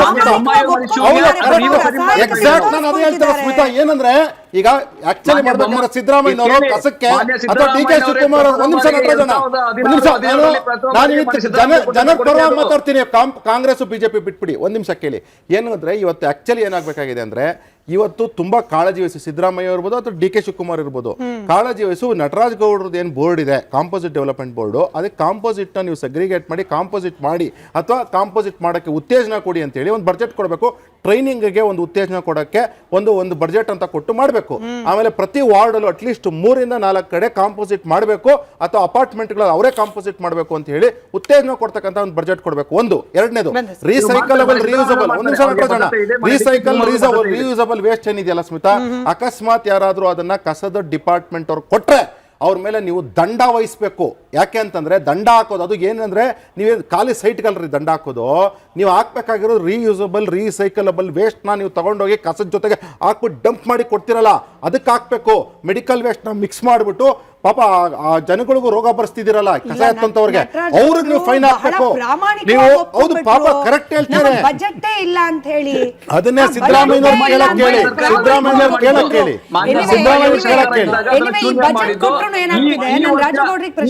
ಸಿದ್ದರಾಮಯ್ಯನವರು ಅದ ಕಡೆ ಗಮನ ಕೊಟ್ಟಿದ್ದಾರೆ. ಮನೆ ಸಿದ್ದರಾಮಯ್ಯನವರು ನಿಮಗೆ ಅಪಾರವಾದ ಒಂದ್ ರೀತಿಯಲ್ಲಿ ಎಕ್ಸ್ಪೆಕ್ಟೇಷನ್ ಇದೆ ನಟರಾಜ್ ಗೌಡ್ರೆ, ನೀವು ಡಿಮ್ಯಾಂಡ್ ಮಾಡಿ ಒಂದು ಸೊಲ್ಯೂಷನ್ ತರಿಸಿ ಅಂತ. ನಾನು ರಾಜಗೌಡ್ರಿಗೆ ಪ್ರಶ್ನೆ ಕೇಳಲಿಕ್ಕೆ ಮುಂಚೆ ಆರ್ ಅಶೋಕ್ ಅವರ ಹೇಳಿಕೆ ಇದೆ. ಅಂದ್ರೆ ಬಜೆಟ್ ಕೊಟ್ಟಿದ್ದ ವಿಚಾರದಲ್ಲಿ ಏನೇನ್ ಆಗ್ತಿದೆ, ಇದು ಆರೋಪ ನಿಜಾನ? ಇದೊಂದು ಆಶ್ಚರ್ಯಪ್ಪ, ಕಸದಲ್ಲೂ ಕೂಡ ಕಮಿಷನ್ ಅಂತ ಆರ್ ಅಶೋಕ್ ಅವರ ಹೇಳಿಕೆ. ಅವ್ರಿಗೆ ಗೊತ್ತಲ್ಲ ಇಸ್ಕೊಂಡೋದಕ್ಕೆ. ಕಸದ ಟೆಂಡರ್ ತಗೋಬೇಕಾದ್ರೆ ಸರ್ಕಾರಕ್ಕೆ 7, ಬಿಲ್ ಕೊಡಬೇಕಾದ್ರೆ 7, ಸ್ಪೆಷಲ್ ಆಗಿ ದುಡ್ಡು ರಿಲೀಸ್ ಮಾಡಬೇಕಾದ್ರೆ 7, 7 3 21, ಇನ್ನ ಇಂಜಿನಿಯರ್ಗಳು ಅವ್ರು 71, ಮುಗಿತಲ್ಲಿಗೆ ಇನ್ನೇನು ಉಳಿಯಲ್ಲ.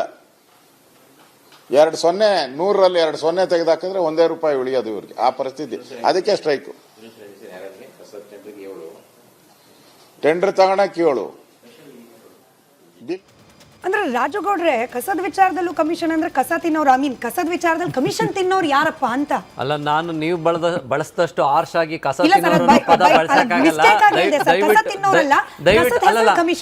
ಕಸ ತಿನ್ನಕ್ಕೆ ಅಂತಾನೆ ಕೆಲವು ಕ್ರಿಮಿ ಕೀಟಗಳಿದಾವೆ, ಆ ಪದ ನಾನು ಬಳಸ್ಲಿಕ್ಕಾಗಲ್ಲ. ನನ್ನ ಆತ್ಮೀಯ ಸ್ನೇಹಿತರಾದ ನಟರಾಜ್ ಗೌಡ್ರು ಇಷ್ಟೊತ್ತು ಮಾತಾಡಿದ್ರಲ್ಲಿ ಒಂದೇ ಒಂದು ಮಾತನ್ನ ಸತ್ಯವಾಗಿ ಒಪ್ಕೊಂಡ್ರು, ನನ್ನ ಬೋರ್ಡ್ಗೆ ಯಾವುದೇ ರೀತಿಯಾದ ಅನುದಾನ ಇಲ್ಲ ಅಂತ. ಬಹುಶಃ ಬೆಂಗಳೂರು ನಗರದಲ್ಲಿ ಕಸಕ್ಕೆ ಅಂತಾನೆ 4,400 ಕೋಟಿ ಎತ್ತಿಡ್ತಾ ಇದೀವಿ. ಬೆಂಗಳೂರು ನಗರನ ಕಾಪಾಡಬೇಕು ಅಂತೇಳಿ ಒಂದು ಕಾಂಪೋಸ್ಟ್ ಅಭಿವೃದ್ಧಿ ನಿಗಮನ ಸುಮಾರು ಜನ ಅಧಿಕಾರಿಗಳು, ಈ ಹಿಂದೆ ರಾಕೇಶ್ ಸಿಂಗ್ ಇದ್ರು, ಮತ್ತು ಇವ್ರ ಹಿಂದೆ ಇದ್ದಾಗ ನಮ್ಮ ಮಹೇಶ್ವರ ರಾವ್ ಇದ್ರು, ಸಾಕಷ್ಟು ಜನ ಕಾಂಪೋಸ್ಟ್ ಅಭಿವೃದ್ಧಿ ನಿಗಮಕ್ಕೆ ಅಧ್ಯಕ್ಷರಾಗಿದ್ರು. ಇವ್ರನ್ನ ಇವಾಗ ಬೋರ್ಡ್ ಚೇರ್ಮನ್ ಆಗಿ ಕೂಡಿಸಿದಾರೆ ಅಷ್ಟೇ. ಇಷ್ಟು ದಿನ ಇದ್ರಲ್ಲ IAS ಅಧಿಕಾರಿಗಳು, BBMPನಲ್ಲಿ ಕಸಕ್ಕೆ ಅಂತ 4,400 ಕೋಟಿ ಕಲೆಕ್ಷನ್ ಮಾಡ್ತಾ ಇದ್ರಲ್ಲ, ಅದ್ರಲ್ಲಿ 1,000 ಕೋಟಿ ಕೊಡಿ ಸ್ವಾಮಿ, ಬೆಂಗಳೂರು ಜನಕ್ಕೆ ಒಂಚೂರು ಅನ್ನ ತಿನ್ನಕಾರೋ ದಾರಿ ಮಾಡ್ತೀವಿ, ನಿಮ್ಮ ಕಸ ಅಂತ ತಗೊಂಡೋಗಿ ದೊಡ್ಡಬಳ್ಳಾಪುರದ ಜನಕ್ಕೆ ವಿಷ ತಿನ್ಸಕ್ಕೆ ನಾವು ತಯಾರಿಲ್ಲ ಅಂತ ಒಂದೇ ಒಂದು ಮೀಟಿಂಗ್ ನಲ್ಲಿ ಮಾತಾಡಕ್ಕಾಗದಿರೋಂಥ IAS ಆಫೀಸರ್ಗಳನ್ನ ನಾವ್ ಇಟ್ಕೊಂಡು ಈ ರಾಜ್ಯದ ಅಭಿವೃದ್ಧಿನ ನಾವ್ ಯಾವ ರೀತಿ ಯೋಚನೆ ಮಾಡ್ಬೋದು, ಥಿಂಕ್ ಮಾಡ್ಬೋದು, ನೀವೇ ಒಂದ್ಸತಿ ಊಹಿಸಿ. ಈಗಲೂ ಅಷ್ಟೇ ಸಾಕಷ್ಟು ಜನ CSR ಫಂಡ್ ಕೊಡ್ಲಿಕ್ಕೆ ತಯಾರಿದ್ದಾರೆ, ಅದನ್ನ ಬಳಸ್ಕೊಳ್ಳಿಕ್ಕೆ ಒಂದಷ್ಟು ಅವಕಾಶ ಮಾಡಿಕೊಡ್ಬೇಕು. ನಟರಾಜ್ ಗೌಡ್ರನ್ನ ನಾವು ಕೇಳ್ಕೊಳ್ಳೋದಿಷ್ಟೇ, ನೀವು ಒಂದು ಒಳ್ಳೆ ಬೋರ್ಡ್ಗೆ ಅಧ್ಯಕ್ಷರಾಗಿದ್ದೀರಿ ನಮ್ಮ ಕಡೆಯಿಂದ. ಈಗ ಹೇಳಿದ್ರಿ ಕುಮಾರಸ್ವಾಮಿ ಅವರು BBMP ಮಾಡಿದ್ರು, BBMP ಮಾಡಿದ್ಮೇಲೆ ಅವ್ರು ಏನೂ ಮಾಡಲಿಲ್ಲ ಅಂತ. ಬಹುಶಃ ಅವತ್ತು ಕಸ ಎಲ್ಲೋಗಿತ್ತು ಅಂತ ಯಾರು ಮಾತಾಡಲಿಲ್ಲ, ಇವತ್ತು ಮಾತಾಡ್ತಾ ಇದ್ದಾರೆ. ಅವತ್ತು ಯಾವುದು ಜಾಗ ಕೊಟ್ಟಿಲ್ಲ ಅಂತೀರಿ, ಅವತ್ತಿನ ಕಾಲಕ್ಕೆ ಏನೇನು ಮಾಡಿದ್ರು ಅನ್ನೋದು ನೀವು ಕಡತಗಳಲ್ಲಿ ಇದಾವೆ, ಒಂದ್ಸತಿ ಚರ್ಚೆಗೂ ತಗೋಬಹುದು. ಮತ್ತೆ ಆ ಕಡತಗಳನ್ನ ನಾನೇ ಬೇಕಾದ್ರೆ ತಾಮನ್ನಿಂದ ನೆಕ್ಸ್ಟ್ ದಿನ ಇದೇ ಚಾನಲಲ್ಲಿ ಡಿಸ್ಕಷನ್ಗೆ ಇಟ್ಟರೆ ಕಡತ ಸಮೇತ ಕೂತ್ಕೋತೀನಿ. ನನಗೆ ಗಾಳಿಲಿ ಗುಂಡೊಡೆಯೋದು, ಸುಳ್ಳು ಹೇಳೋದು, ಏನೇನೋ ಮಾಡೋಕ್ಕಂತೂ ನನಗೆ ಬರಲ್ಲ. ದಯವಿಟ್ಟು ನಾವು ನಿಮ್ಮನ್ನ ಕೇಳ್ತಾ ಇರೋದು, ಯಾಕಂದ್ರೆ ಈಗ ಬೋರ್ಡ್ ಚೇರ್ಮನ್ ಆಗಿದ್ದೀರಿ, ನೀವು ಕಾಂಗ್ರೆಸ್ ವಕ್ತಾರರು ಅನ್ನೋದಕ್ಕಿಂತ ಈ ರಾಜ್ಯ ಸರ್ಕಾರದ ಒಂದು ಅಂಗವಾಗಿದ್ದೀರಿ. ನಿಮ್ಮನ್ನ ನಾವು ಕೇಳ್ಕೊಳ್ಳೋದಿಷ್ಟೇ, ನಿಮ್ಮ ಕಾಂಪೋಸ್ಟ್ ಅಭಿವೃದ್ಧಿ ನಿಗಮದಿಂದ ಬೆಂಗಳೂರು ನಗರಕ್ಕೆ ಉಪಯೋಗ ಆಗುವಂತದ್ದು ಏನಾದ್ರು ಕೆಲಸ ಮಾಡಿ. ನಿಮ್ಗೆ ಅವ್ರ ಅನುದಾನ ಕೊಡ್ಲಿಲ್ಲ ಅಂತ ಹೇಳಿ ನಿಮ್ ಪರವಾಗಿ ನಾವೇ ನಿಂತು, ಈಗ ಪಾಪ ದಿನೇಶ್ ಅವರು ಹೇಳಿದ್ರು, ದಿನೇಶ್ ಅವರು ಹೇಳಿದ್ರು, ಕಸ ನಿರ್ವಹಣೆಗೆ ಅಲ್ಲಲ್ಲ ಒಂದೇ ನಿಮಿಷ ಗೌಡ್ರೆ ಒಂದೇ ನಿಮಿಷ ಕೇಳಿ. ಅಲ್ಲಲ್ಲ, ಸರ್ಕಾರದ ವಿರುದ್ಧ ಕಸದ ವಿರುದ್ಧ ಹೋರಾಟ ಮಾಡಿದವ್ರಿಗೆ ಅಟ್ರಾಸಿಟಿ ಹಾಕಿದಾರಂತೆ. ದಯವಿಟ್ಟು ಅದನ್ನು ಒಂದ್ಸತಿ ಗಮನ ಇಟ್ಕೊಂಡು ನಿಮ್ಮ ಸರ್ಕಾರಕ್ಕೆ ಒಂಚೂರು ತಲುಪಿಸಿ. ನಾಳೆ ದಿನ ನಾವು ನಿಮ್ಮ ಪರವಾಗಿ, ನಿಮ್ಮ ಕಾಂಪೋಸ್ಟ್ ಅಭಿವೃದ್ಧಿ ನಿಗಮದ ಪರವಾಗಿ ಏನೋ ಕೆಲಸ ಮಾಡಕ್ ಬಂದ್ರೆ ನಮ್ಗಳ ಮೇಲೆ ಅಟ್ರಾಸಿಟಿ ಹಾಕಿದ್ರೆ ನಾವೆಲ್ಗೂ ಹೋಗೋಣ ಸ್ವಾಮಿ, ನಾವು ಬಡವರು. ದಯವಿಟ್ಟು ನಾವು ಕೇಳ್ಕೊಳ್ಳೋದಿಷ್ಟೇ, ನಿಮ್ಮನ್ನ ಬೇಡ ಸುಳ್ಳು ಕೇಸ್ಗಳು ಹಾಕ್ಬೇಡಿ. ನಿಮ್ DK ಶಿವಕುಮಾರ್ ಅವ್ರು ಧಮಕಿ ಹಾಕ್ತಾರೆ, ಅದ್ ನಮ್ಗೆ ಗೊತ್ತು ಚೆನ್ನಾಗಿ. MLAಗಳಿಗೆ ಬಿಡಲ್ಲ, ಧಮಕಿ ಹಾಕ್ತಾರೆ, ಜನಸಾಮಾನ್ಯರಿಗೆ ಬಿಡಲ್ಲ ಸ್ವಾಮಿ.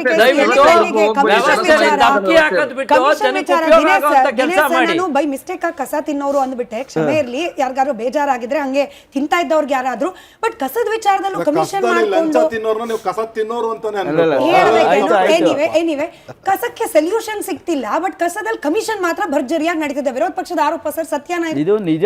ಯಾಕಂದ್ರೆ 2018ರಲ್ಲಿ ಒಂದು ಟೆಂಡರ್ ಕರೆದಿರ್ತಾರೆ 565 ಆಟೋ ತಗೊಳ್ಳೋಕೆ. 2018ರಲ್ಲಿ ಇದೇ ಟೈಮಲ್ಲಿ ಆವಾಗ ಹೈಕೋರ್ಟ್ ಕ್ಯಾನ್ಸಲ್ ಮಾಡುತ್ತೆ. 60 ದಿವಸ ಕೊಡೋದನ್ನ 30 ದಿವಸಕ್ಕೆ ಟೆಂಡರ್ ಕರೆದು ಬಿಟ್ಟಿರ್ತಾರೆ.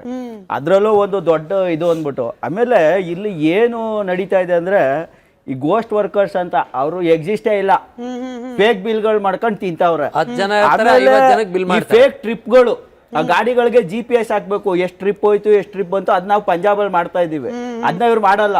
ಆ ಫೇಕ್ ಟ್ರಿಪ್ಗಳು ಬರ್ದು ದುಡ್ಡು ಮಾಡ್ಕೋತಾರೆ. ಆಮೇಲೆ ಸಬ್ ಕಾಂಟ್ರಾಕ್ಟ್ಗಳು ಮಾಡ್ಕೋತಾರೆ, ಸಬ್ ಕಾಂಟ್ರಾಕ್ಟ್. ಈಗ ನಾನೇ ನಮ್ಮ ವಾರ್ಡಲ್ಲೇ ಒಬ್ಬನಿಗೆ ತರಟೆ ತಗೊಂಡೆ, ಯಾಕಪ್ಪ ಇನ್ ಟೈಮ್ ಬರಲ್ಲ, ಯಾಕೆ ಯಾವತ್ತೋ ಗಂಟೆಗೆ ಬತ್ತಿ, ಎಷ್ಟು ಗಂಟೆಗೆ ಸರ್ ನಾವು ಇರೋದೇ ಕಡಿಮೆ ಆಟೋ, 74 ಆಟೋ ತೋರ್ಸವ್ರೆ, ಇರೋವೇ 50 ಆಟೋ ಬಂದು ಚೆಕ್ ಮಾಡ್ಕೊಳ್ಳಿ. ನಮ್ಗೇನಂತಾರೆ, ನಿಂಗೆ ದುಡ್ಡು ಕೊಡ್ಬೇಕು ಅಂದ್ರೆ ಆ 74 ಆಟೋ ಕೆಲಸ ಮಾಡೋದು 50 ಆಟೋದಲ್ಲೇ ತೋರಿಸು ಅಂತಾರೆ. ಅಲ್ಲಿಗೆ ಒಂದು ಆಟೋಗೆ ಸರ್ ಇವರು ನಿಯರ್ಲಿ ಒಂದು ಆಟೋಗೆ 70 ರಿಂದ 80 ಸಾವಿರ ರೂಪಾಯಿ ಒಂದು ತಿಂಗಳಿಗೆ ಅವರು ಕಲೆಕ್ಟ್ ಮಾಡ್ಕೊಳ್ಳೋದು. ಅಲ್ಲೇ ಒಂದು 20 ಆಟೋ ಅಂದ್ರೆ ಈ ತರ ದೊಡ್ಡ ದೊಡ್ಡ ದಂಧೆಗಳು ನಡೀತಾ ಇದೆ. ಇದಕ್ಕೆ ಕಸಕ್ಕೆ ಅಂತಾನೆ ಇವತ್ತು ಪ್ರತಿ ತಿಂಗಳು ದುಡ್ಡು ಬರುತ್ತೆ ಅವ್ರಿಗೆ, ಪ್ರತಿ ತಿಂಗಳು ಬಿಲ್ ಮಾಡ್ಕೋತಾರೆ ಈ ಆಟೋಗಳು, ಫೇಕ್ ಆಟೋಗಳು. 70 ಆಟೋ ಕಡೆ 50 ಆಟೋ ಓಡ್ತವೆ. ಈ ತರ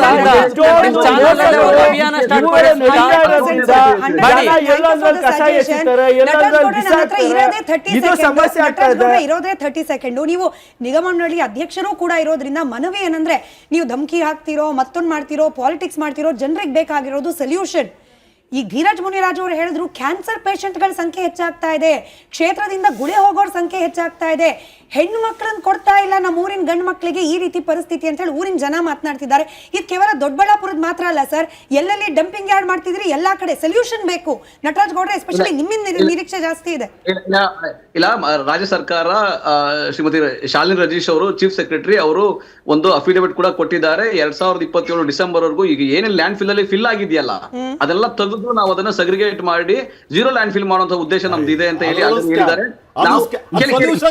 ನಟರಾಜ್ ಗೌಡ್ರೆ, ನೀವು ಕಾಂಪೋಸಿಟ್ ಡೆವಲಪ್ಮೆಂಟ್ ಬೋರ್ಡ್ ಚೇರ್ಮನ್ ಆಗಿ ಮಾತಾಡ್ತಿರೋ ಸೊಲ್ಯೂಷನ್ ಹೇಳಿ.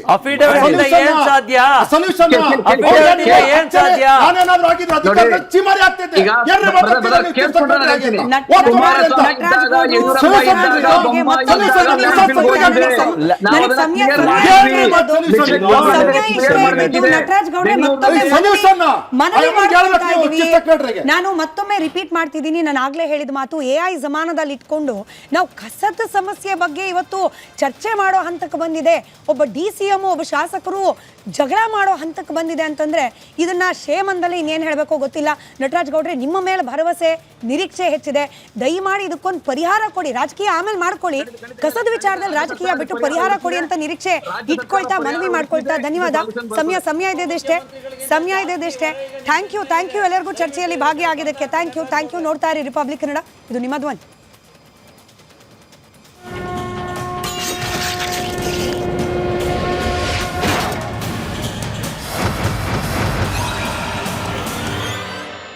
ಚಹಾದ ಸ್ವೀಟ್ ಟೇಸ್ಟ್ MDHD+ ನಿಂದಲೇ ಬರುತ್ತೆ.